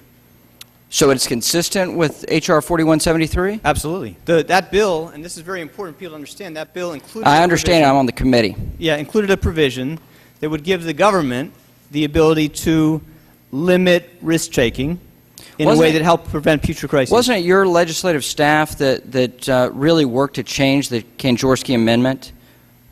Well, again, we work closely with members of that committee on a whole range of those provisions to make sure that they met the intent. No, you're not answering my question. Oh, on that amendment, absolutely we work with them on that amendment. You worked with them on that amendment but on all provisions to limit it in terms of its reach. No, we worked on it to limit to make sure that it was going to work. Okay. So, in essence, the Volcker Rule is something you support? Yes. Okay. You testified last month before the Joint Economic Committee, quote, I would not support reinstating Glass-Steagall, and I don't actually believe that the end of Glass-Steagall played a significant role in the cause of this crisis. Do you still stand by that statement? Absolutely. How do you reconcile that belief with this rule that, in essence, limits or forces banks to divest in hedge funds and private equity and all these other additional elements that is, in essence, Glass-Steagall? No, well, what Glass-Steagall did was to allow banks to underwrite equities and to engage in a whole range of other types of financial activities, insurance as well. It limited that ability, and to be clear. And we support, as I think the bill that you cited did support, it did actually provide authority to limit a set of activities so that the access to the safety net is not subsidizing excessive risk-taking. It's a simple principle. I know it's does it dial back some of the Graham-Leach-Blyer reforms? It does do that. Okay, but it is not what people typically refer to as Glass-Steagall. Okay, so it also says that if you engage in a certain type of, if you have a certain form, meaning a bank holding company, you have to adhere to certain rules, correct? That's right. Yeah. Okay. You also testified before the Financial Services Committee, of which I sit, last year, that, quote, financial products and institutions should be regulated by the economic function they provide and the risks they present, not the legal form they take. That's right. I agree with that. And so you support a rule that says, based on a legal form you take, you have to adhere to these principles. How do you reconcile this? They're perfectly consistent, but let me state the basic principle again. They're perfectly opposite. No, what we're saying is, and this is very important people understand, if you are operating in the financial markets, you're helping companies raise credit, raise capital. You're helping make markets work. You're providing liquidity to markets. It doesn't matter, it shouldn't matter to us or the American people, whether you're called Goldman Sachs or whether you're called JP Morgan. You should be subjected to a set of constraints on capital, on leverage, on how you're funded that limit the amount of risks you take. If in addition to that, you want to own a bank and operate a bank, then there are a set of other limits that we think are good in the public interest so that, again, you can't take advantage of that access to the safety net to subsidize a set of activities that are not essential to. But basically you're saying, if you just simply drop the bank holding company label, you're out from under those Absolutely not, and that would be a mistake for the country. Our view is that's actually what the one-page rule that... No, it does not. It does not do that. It's not a fair reading of the rule. But, Congressman, maybe this would be helpful for me to say to you. We will work very closely with members on both sides of the aisle to make sure that this legislation results in a set of sensible constraints and risk-taking. That would be something new. Gentleman's time has expired. Over the last 13 months, because you have not reached out to Republicans, to be clear, on the financial services. That is not true, but again, I'm happy going forward to make sure that as we try to give these force of law, reflect them in regulation, we do so carefully with full consultation. The gentleman's time has expired, and the chairman recognizes himself for 5 minutes. Thank you, Mr. Geithner, for being here. Number one, I just want to remind my colleagues on both sides that the whole request for the bailout that had to be administered by the Treasury Department was at the request of then-President Bush. And second, I understand your testimony that the people responsible for administering this made the best decisions they could under the circumstances. I just want to ask a couple of questions, though, that start with one of the statements you made, Mr. Geithner, about the effect of the actions taken has stabilized the financial system. I'm not here to argue that. The question I have is, has it helped the broad Main Street economy? And there are many who believe, and I'm among them, that Wall Street got out ahead of itself, got in the business of self-enrichment rather than financing American jobs, American entrepreneurs, and actually transformed itself from an entity that was about creating jobs into the greatest job-killing machine in the history of the country. There's two things that I want to ask. One is the bank fee that President Obama has endorsed. You see that as essential to have the folks who were largely responsible for the financial meltdown pay the cost so that it is not the taxpayers. Is that correct? Absolutely. In the reforms we proposed to the Congress back in June, at the center of that proposal was a basic principle, which in the future, governments exposed to risk of loss, right, the banks pay. In the TARP legislation you referred to, there's an explicit provision there that puts an obligation on me to propose ways to coop the costs, and we propose that in the President's financial responsibility. Right. And I support that. I'm glad you're doing it. Second, There are a number of us, well over 60, that are supporting a tax on Wall Street bonuses. And I just want to get your opinion on this, and I'll give an example of the kind of conduct that was allowed to occur. It's been reported, as you know, in the New York Times that Goldman Sachs had a department that bundled subprime mortgages. It then had folks who advocated to the rating agencies to give it the highest rating possible. It then went to its trusted clients and sold those, and then it went to its trading desk and sold them short. Is that the type of conduct that you think should be monitored and curbed by any financial regulatory monitor? Congressman, I believe deeply that we need tougher rules enforced more effectively and evenly to make sure that consumers and investors are not taken advantage of and the system is not so fragile. Government has to step in the future and take this enormous risk of loss. Okay, let's ask you about the bonus tax because I'd be interested in this. Firms like Goldman receive TARP funds. They receive low-interest money from the open window of the other firm made the request for. He assured us that Wall Street had learned its ways. Goldman and the other Wall Street firms are back to their old ways. They've been so successful, and let's give them credit. They're good at what they do. The question is whether what they do is good for the economy and for Main Street. They've been able to set aside $140 to $160 billion. Do you have an opinion for bonuses? And they could have lent that out. They could have added to their capital base. And the third choice was they could put it in their pockets, which is the one they have chosen. Do you think, in view of the fact that much of their profit was made through taxpayer generosity, it would be appropriate to tax bonuses, as I suggest in my legislation, at 50% above $50,000? Congressman, of course, I would be happy to take a careful look at that legislation and talk to you about how best to deal with that. The basic principle that we support fully is to make sure that the American taxpayer is not exposed to a penny of losses from the actions the government had to take under the TARP authority. And I completely agree, as I said earlier, that we need to work with the Congress to make sure we bring about fundamental changes in how bankers are paid so that they are not taking risks that could imperil the economy as a whole. Doing that is hard to do right. We've tried in the past, not very successfully. It's an obligation that shareholders have and boards have too, but it is the government's responsibility in the end to make sure we're my time's almost up. Where we would take the money that was raised from that and put it into small business lending. And as you know, the big banks that receive TARP funds have reduced lending to American enterprise. And folks in Vermont who run businesses ask me, if those guys make so much money, how come they can't lend me any? I agree. And I think if you saw in the paper today, we are close to proposing to the Congress that we take a large amount of the resources that we've gotten back from banks, from the large banks, and devote them to exactly that objective, to trying to make sure that small banks and small businesses have access to credit. Thank you, Mr. Secretary. My time is up. And the Chair now recognizes the gentleman from Ohio, Mr. Jordan. Thank you, Mr. Chairman.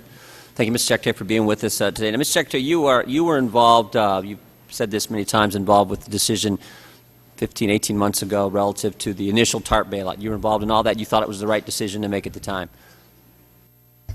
Sorry, coming to Congress decisions? asking for the $700 billion. Oh, I thought it was absolutely essential at that point. Country had no choice. And this committee has had several hearings on the Bank of America Merrill Lynch, and you were involved in that decision. We have emails that talked about, you were in the loop, you knew what was going on there, you were supportive of what took place with the merger of, with the acquisition of Merrill by Bank of America. Yes or no? Well, that is right, that at that time, I was part of an effort to try to find a solution, private solution, to Merrill Lynch at that point, and I thought that action at the time was necessary and appropriate, yes. And today you have said that, you think the initial decision relative to AIG and the payment to the counterparties, you think that was appropriate. You've stated that strongly in your written testimony. You talk about this is in the best interest of the American people. I do. We did not act to help foreign banks. We acted because the consequences of failing at that time in those circumstances would have been catastrophic to our economy, American families, and American businesses. You think it was definitely the right decision. I do. And the staff that worked for you at the New York Fed would be in agreement with that analysis, that this was so critical, this had to get done, the sky was going to fall, the world was going to end if we did not do what you decided to do relative to the counterparties and the $62 billion that was spent. Is that correct? I believe it is, but I think to be fair to say, there were those among us involved in this, in each of the institutions involved, Washington, New York Treasury, who were deeply troubled by that choice, were not comfortable with this. We're comfortable with it, but you thought it was what you had to do at the time. I believe that, yes. And it was so important, as you've said in your written and your testimony here this morning, or oral testimony, that this was critical to American families, American businesses. So I believe that. It begs the obvious question. Why the secrecy relative to disclosure? If it's that important, $62 billion, why in the heck not disclose it when it's happening, since you've subsequently done that? Why the secrecy? And frankly, why weren't you involved? If it's that critical, if it's that important, why in the heck did you recuse yourself? Why weren't you involved? Well, again, just to step back a sec, when the Fed disclosed this in March of 2009, I thought it was the right thing to do. And I think reasonable people looking back at this could say, why wasn't that possible sooner? I think that's a reasonable conclusion. Why wasn't it possible in November when it was all going down? Right, but all I can say is what I understand and was involved in, and I was not involved in decisions about what to do with that particular transaction, the counterparties or the details. And that's because... Well, let me ask this. Do you believe the decision that was made by the folks who work for you at the New York Fed to not disclose until March and not disclose when it was all taking place, do you support that decision? Congressman, as I said... It's a yes or no. I mean, you've said you're for transparency. You said this was so critical, the world was going to end, everything was going to go to, Let me tell you something I deeply believe, okay? It is very hard to put yourself in shoes you did not occupy and have really a fair sense to evaluate those actions in that case. And I don't feel like I can put myself in their shoes at that time. Let me tell you what I think happened. But I do believe that they acted with great integrity, care, and judgment. Here's what happened. Here's what happened. Mr. Lynch was on the right trail over here. I mean, this is a pattern. We've seen it. You came to the Congress of the United States. You said, "Give us $700 billion of taxpayer money." I did not do that. No, I'm saying the government. The government came to the Congress and said, "Give us $700 billion." Your government. You're president at that time. I understand. I mean, I didn't say Democrat or Republican. I understand the government. Give us the money. We're going to go buy the troubled assets. They didn't do that. 9 days later, 10 days later, as Mr. Lynch put it out, you were in the room when they told the 9 biggest banks, "We're not going to buy the troubled assets. You're going to take the TARP money." I was, and that was one of the best decisions, one of the most important decisions. But understand the pattern. The Congress of the United States was told one thing. 10 days later, entirely different action was taken place. I don't think that's actually correct. What Congress authorized. You don't think that Congress passed that bill because they understood that the money that the taxpayers were going to put up was going to be used to buy troubled assets? Well, as I said, I can't put myself in your shoes, but I think the salient point is that the authority that President Bush asked for gave my predecessor the authority to put capital in banks. And doing that... Here's the pattern, Mr. Guyton. Mr. Secretary, here's the pattern. The government comes to the taxpayer, says, "We need more of your money. We need a boatload of your money. The world's going to end. We're going to do it. We want it for a specific purpose." Then they do it for something else. Then they come to the taxpayers. "We need more of your money, and we're going to use $62 billion of dollars," and they don't disclose to the taxpayer what's going on. This is why we never should have traveled down this road. This unprecedented involvement by the government in the private sector. We've seen it We've seen it with the initial TARP. We've seen it with Bank of America Merrill Lynch. We've seen it now with AIG. I thank the chairman. Okay. The gentleman's time has expired. Thank you. The chair recognizes Mr. Clay. Thank you so much, Mr. Chairman, and I want to thank Chairman Towns and Mr. Isser for conducting this hearing.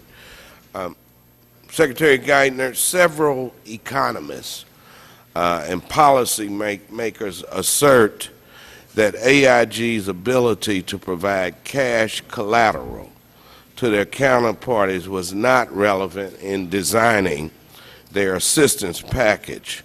What is your opinion on this claim, that it was not relevant in designing the assistance? I agree that what was relevant and necessary was how to restructure this firm in ways to protect the taxpayer to the extent we could from the risk of greater losses.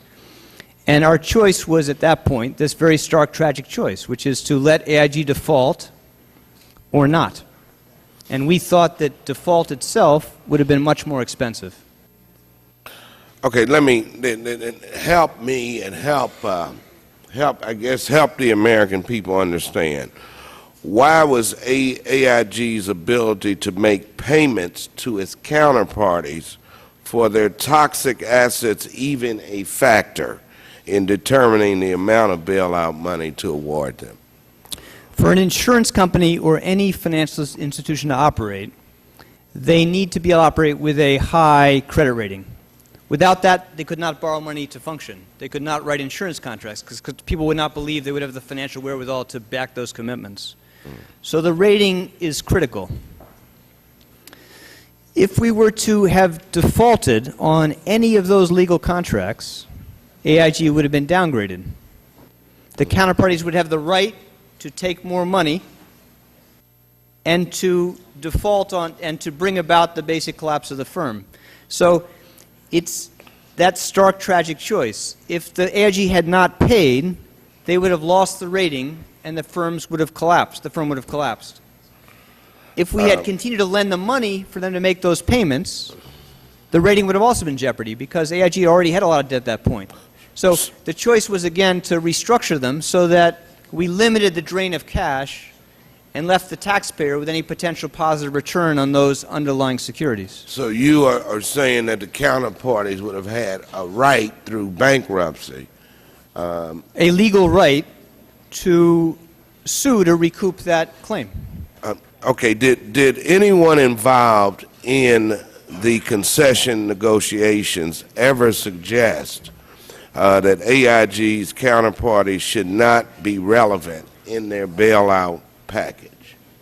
Did that issue ever arise among the negotiations or anyone that you encountered during the negotiations?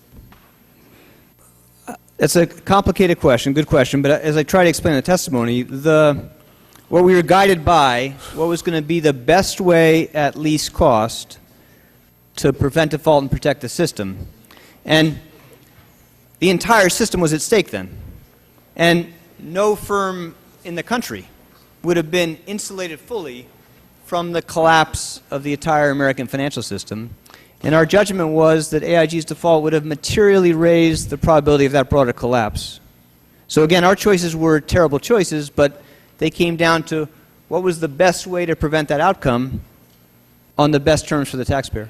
Okay, so then that gets to the point of being too big to fail. AIG's tentacles were that widespread throughout the country and the world? There are two, it's exactly the right question. There are two things that mattered in this case. One is you had a set of firms like AIG, huge, risky, spread everywhere, involved in a whole range of things. And you had a world that was burning. So again, the first time since the Great Depression, you had financial systems around the world really at the brink of stopping in their tracks.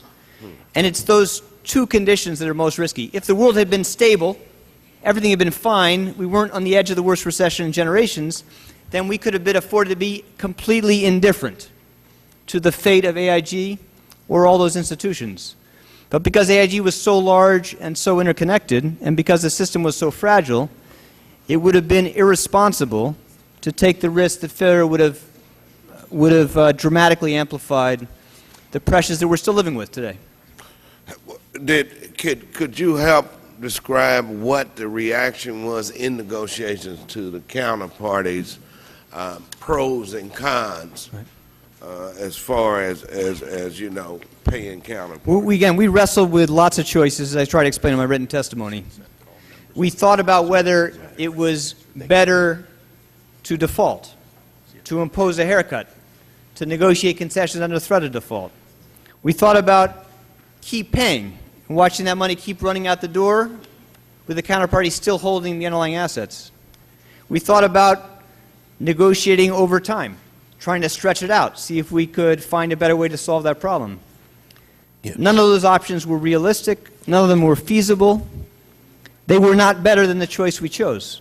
And again, I think if you look back and you take a fair reading of this, although the government is still exposed to substantial risk of loss, those losses are much lower today because of the actions we took in AIG.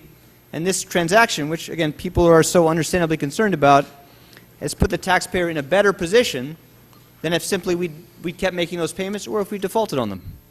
Thank you, Mr. Gentleman's time Secretary, has for your expired. response. I now yield 5 minutes to the gentleman from California, Congressman Bill Bray. Thank you. Mr. Secretary, you know, we're supposed to do oversight and reform. So we're trying to get the information so that we can do the reform to make sure the next time this process comes up, we have procedures and laws that address this. And so it's real important that we identify how this went so we can try to correct it and make sure it doesn't happen again. Not only in March, you knew that there was a so-called disclosure issue. But in February, you had said in a speech that one of the major issues that you were concerned about is the lack of disclosure that was causing the American people not to trust the system. Now, I think we'll all agree that in layman's terms, with the average citizen, when they heard disclosure issue, they hear cover-up. Now, why in a system that's supposed to be open, the American people have a right to know where their money goes.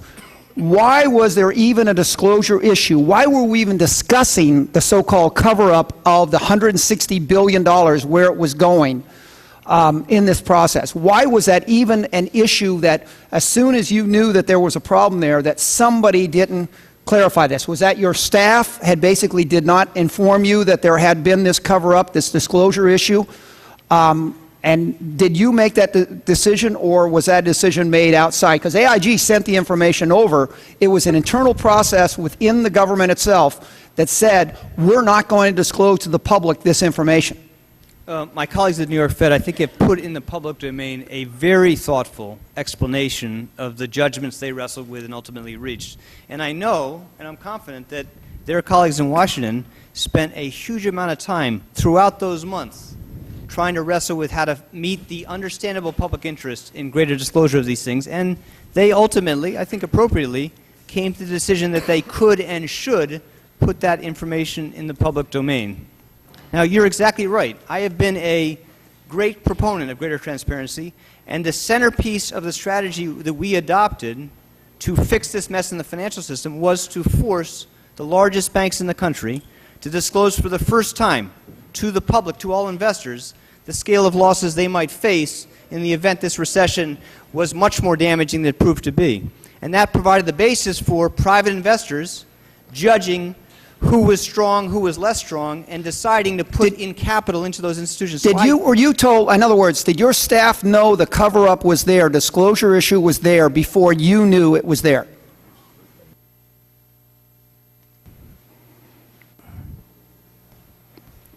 Was the decision to again, I don't. I think again, as the record the committee's already put in the public domain shows, there were discussions that were happening about what to disclose when throughout that period of time. Were you involved in those discussions? As I said in my thing, I'll say it again. I played no role in decisions about what to disclose about these transactions to these individual counterparties. Did your staff make the decision not to inform you or include you in that decision-making process? Yes, they did, although I made the decision.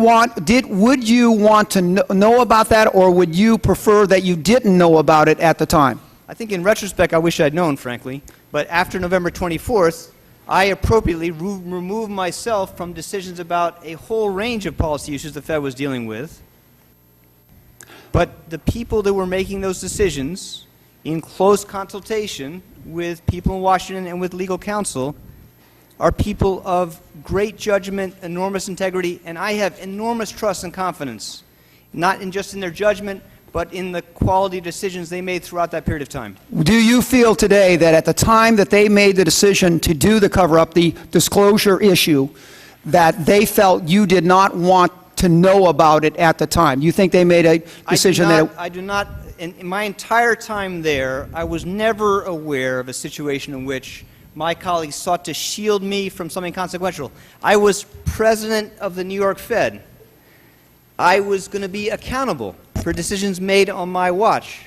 But after the 24th, for reasons that I think are fair and right for the institution, I could no longer run those day-to-day judgments. And I withdrew from those, and I think those were necessary. Now, and your staff decided to shield you from the cover-up side of it, too? No, I decided that I would withdraw myself from. I didn't decide this alone. I decided this in consultation with the Chairman of the Board of Governors of the Federal Reserve System and with the incoming administration to protect the institution from the unique condition I was in then. Mr. Secretary, what date did you know that there was a cover-up, a disclosure issue? When were you informed? I only knew about these discussions about disclosure when they started to be in the public domain. I actually don't know when they first rose to the attention of the Congress, but when they rose to the attention of the Congress and they were in the press, then I was aware of them. The gentleman's time has expired. Thank you very much. Yeah. Let me thank you, Secretary Geithner, for your testimony, and of course, we Mr. will Chairman. now. Mr. Chairman. Mr. Chairman, I would ask unanimous consent that all members be allowed to put their questions in writing to the Secretary, and would ask the Secretary if he would respond to them in writing, since so many members are not able to ask their questions. Without objection, so ordered. Thank you, Mr. Secretary. Mr. Chairman, I'm not sure what the right point of order here is, but I recognize how tremendously busy the Secretary is, but I also recognize the need for this Congress and people on both sides of the aisle to be able to ask some questions. We've been waiting patiently here all day. I would hope that the Chairman would do what's necessary. Let me say what the problem is. I'm one that, as you know, and you've been here long enough now to really know me, because I believe in openness and I believe in going as long as it takes. But Mr. Paulson has a problem with his schedule in terms of the amount of time that he would be allowed. So if we continue, then he will not be able to testify. So I think that's the issue that we have to deal with. So that's the reason why we're cutting it, because and it was agreed that this would happen. And of course, I understand that there's several people that did not have an opportunity to raise questions. But what I would suggest is that you put the questions to the Secretary in writing, and he will answer. Because if not, then the second witness we will not be able to hear from at all. And I think that, Mr. Chairman, if I could be so bold, my guess is if we were to survey or talk to the people on this the panel, particularly people that haven't had a chance to ask questions, I think, with all due respect, we'd much rather hear from the current Treasury Secretary than the past Treasury Secretary, whose schedule is probably a little bit more flexible than the current Treasury. I understand that, but the point of the matter is that we have a hearing that's been scheduled, and of course it's been structured, and I wish we could sort of stay here and allow everybody to do that. But the point is that I think in this situation, Mr. Chairman, I'd be delighted to yield to the gentleman again, yes. And I appreciate it, because you've always been so fair and very generous and personally very good to me. Is there a way that we could vote on which direction to go on this? Well, it's actually up to the chairman. But let me say what I'd like to do. I would give a minute to two on this side and a minute to two on this side, and that's it. I mean, we have to move forward. I mean, we have a scheduled hearing that's here looking for certain information. Looking for certain information. In order to get the information, we need to talk to the present secretary, we need to talk to the past, and of course we have other that we still want to Mr. Chairman, I join with you in that unanimous consent for 2 additional minutes per side, equally divided. Right. Reserving the right to object. Mr. Chairman, I just want to say that any member of this committee has the ability to submit questions in writing. Sure. Mr. Geithner, in response to an earlier question, said that, in the interest of time, that he would be willing to answer questions in writing. Is that not true, Mr. Geithner? Absolutely, of course. Okay, so Mr. Chairman, anybody who wouldn't get a chance to ask a question here can still put it in writing. I withdraw any objection. Right. Let me just say that we will go two on this side, 2 on that side, Mr. Chairman. but a minute. Remember, Mr. yes. Chairman, reserving the right to object.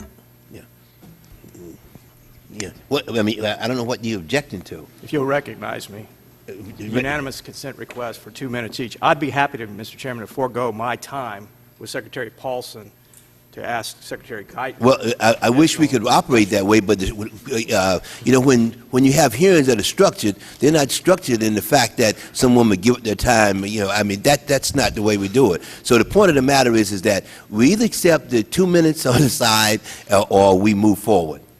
Okay, so that's what's on the table. So 2 minutes on this side, 2 minutes on that side. Okay, you want to designate? I withdraw my objection. We'll designate the 2 on this side. Mr. Connolly, you have a minute to raise one question with the Secretary. Mr. Connolly from Virginia. And then our 2 gentlemen. Okay. Are you ready to go? Go ahead. Thank you, Mr. Chairman, and thank Recognized for 1 minute. Thank you, Mr. Chairman. Mr. Geithner, we only have 1 minute, and one has the sense that some people in this room perhaps want to rewrite history, and I understand, given the history, why they might want to do that. In your opening statement, you talked about the need for financial regulatory reform. Could you expand on why we need that, particularly when it comes to regulating that which was resisted from regulation in the past, like derivatives and credit default swaps? I don't think it's a hard case to make. I think you just have to look at the wreckage caused by the crisis to say the system failed dramatically. And again, the two most simple failures that happen is people were allowed to take risk without constraints. We let a system operate where institutions that were huge and consequential operated with no adult supervision, with no constraints, and they brought the country to the edge of collapse. Let me just say one thing in common with the following firms: Fannie and Freddie, the largest investment banks in the country, AIG, a set of specialized insurance companies, a whole range of consumer finance companies, a bunch of threats. They all had one thing in common, which they were not subject to a set of sensible rules to constrain the risk they had to take. What we propose in financial reform is to change that. It's a simple imperative. That's not enough, though, because people will make mistakes in the future. So we need to make sure when they make those mistakes that we can let them fail, and failure can happen without catastrophic damage. We need to be able to contain the damage, isolate it, draw a line around it, put them out of their misery, put them out of existence without the taxpayer being exposed. And we need to make sure that we don't have a system where the taxpayer is exposed to the risk of loss, or that investors and creditors live with the expectation the government will be there again. And again, that's something that is I think we all have a huge obligation, responsibility. It was the laws of the land that allowed that to happen, the laws of the land that made it impossible for the government to act, and I think we need to work together to change that. I thank the gentleman, and I thank the chairman for his consideration. Thank you very much. I now recognize Mr. Fortenberry for 1 minute. Thank you, Mr. Chairman. Mr. Secretary, welcome. For the last year and a half, we've been privatizing profits and socializing risk.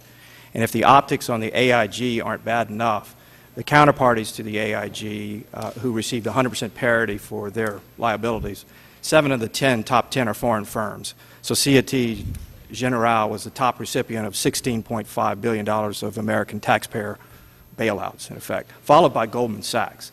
Now, you said this economy is in crisis. This year, Goldman Sachs will give $16 billion of bonus payments, about $500,000 per employee. This is really difficult to understand why there wasn't, at first, a desire to have transparency in regards to counterparty transactions. Would you address that, please? Oh, I'm not sure if you were here for the prior conversation. I've been here the entire time, okay, except for votes. But again, the actions we took were necessary in the public interest, better than the alternatives, to help prevent catastrophic damage. And if you are outraged, as I think you should be, about how the economy and our system was in this mess, I hope you will join with us in trying to work to make sure it doesn't happen in the future. This is not something that should be Republican or Democrat. There is a deep, I think, moral obligation we have to try to make sure that we put in place reforms that will prevent this from happening again. If the government had done that sooner, this would have been less damaging. And a critical part of the failure was we ran a country, largest economy in the world, largest financial system in the world, without having the kind of bankruptcy-type powers we had for banks for decades. Let's try to do that on a bipartisan basis, sir, please. But you understand why the failure I'm sorry, the gentleman's time public. has expired, and now I recognize the gentleman from Illinois, Congressman Davis, for 1 minute. Thank you very much, Mr. Chairman, and thank you, Mr. Secretary. Let me just ask, if you had to do it again, to do it all over, would you change any of the decisions that you made in the fall of 2008 to rescue AIG and pay the counterparties part? Congressman, again, as I think about this a lot, and one of the great strengths of our country is, again, people will be able to look back and come to their own judgment whether we made the best choices. But I am very confident that we made the best of a set of terrible choices, that there were no better alternatives. We did not have the option of bankruptcy. We did not have the option of default. We did not have the option of selective haircuts. It would have been catastrophic to let the institution fail. We didn't rescue AIG. We intervened so that we could dismember it safely without it wrecking the country and the system. I think the big mistakes we made as a country, and they are mistakes that we have to reflect on deeply for a long time, were why the government didn't act sooner to limit risk-taking, why the government did provide competent authorities the ability to contain risk-taking, and why didn't we have in place the kind of tools we've had for a long time for banks to try to deal with these kind of failures. I think those were tragic mistakes. The lesson of financial crises is if you don't act sooner, things get to the point where they can cause catastrophic damage, and if you stand back and hope it'll burn itself out, correct itself, it'll be a good, healthy adjustment for the economy, that can cause enormous damage. And it'll cause enormous damage not just to the American lives and people we'll be living with for a long time, but to the revenue base of the country, deeply impairs the capacity for government to do things that are necessary, like that we need resources for. Protect national security, make sure teachers can be in the schools. These things are deeply connected. If you stand back and try to hope the market will fix itself, you court catastrophe. I hope we learn that lesson. Should never happen again. Well, thank you very much. Thank you very Gentlemen, much. time has expired. And I recognize the gentleman from Utah, Mr. Chaffee. Thank you, Mr. Chairman, and thank you, Mr. Secretary. I was going to ask about the 18 phone calls you made to Rahm Emanuel, more than any other member of Congress, but we'll have to save that for another day. What I would like to ask you about is this idea that they're going to make profits. I'm going to read two statements and ask you a question from Neil Barofsky's testimony that's coming up. First one is, quote, on page 13, Treasury's own TARP financial statement estimates that Treasury will not be made whole, but is rather projected to lose more than $30 billion on its AIG investments. Second quote later in the same paragraph, narrowly asserting that taxpayers will be, quote, made whole, end quote, on Maiden Lane 3, just one part of the AIG counterparty transactions, without mentioning the huge losses Treasury expects to suffer on other inextricably linked parts of the very same transactions, is simply unacceptable. The American people deserve better. So my question, in hoping that you could respond to those two statements, is, when you refer to profits from the AIG counterparty bailout, are you counting the cost of the $35 billion in cash AIG handed over to the counterparties, or just the $27 billion they got directly from the New York Fed? Congressman, I think that Mr. Borofsky and I actually agree on this, and I said in my statement, I was very clear. The government is still exposed to substantial risk of loss on its investments in AIG. The Federal Reserve, in this transaction, I think more generally, is unlikely to face any loss. That is a good thing. We should welcome that. But the government is still exposed to risk of loss. We don't know how large those losses will be. What we refer to is not a projection. It's just an estimate based on current market prices. But the really important thing, and I hope you will join us in this, is if we adopt this financial responsibility fee, the taxpayer will not bear a penny of the burden for Sounds what like we a did tax to me. It doesn't under sound. the TARP. Sounds like a tax to me. And that, Well, you can call it what you want, but what it is a simple I call it principle. a tax, and I wish you would too. I'd call it what it is. Well, you know, again, in the law that Congress passed authorizing these actions, Congress required the Secretary of the Treasury to propose a way to make sure taxpayers are held harmless. We did that. I hope you will join us in supporting that, because there is no reason why the American taxpayer should be exposed to a penny of loss in what we did in AIG. We can make that possible. The gentleman's time has expired. Thank you very much, Mr. Secretary.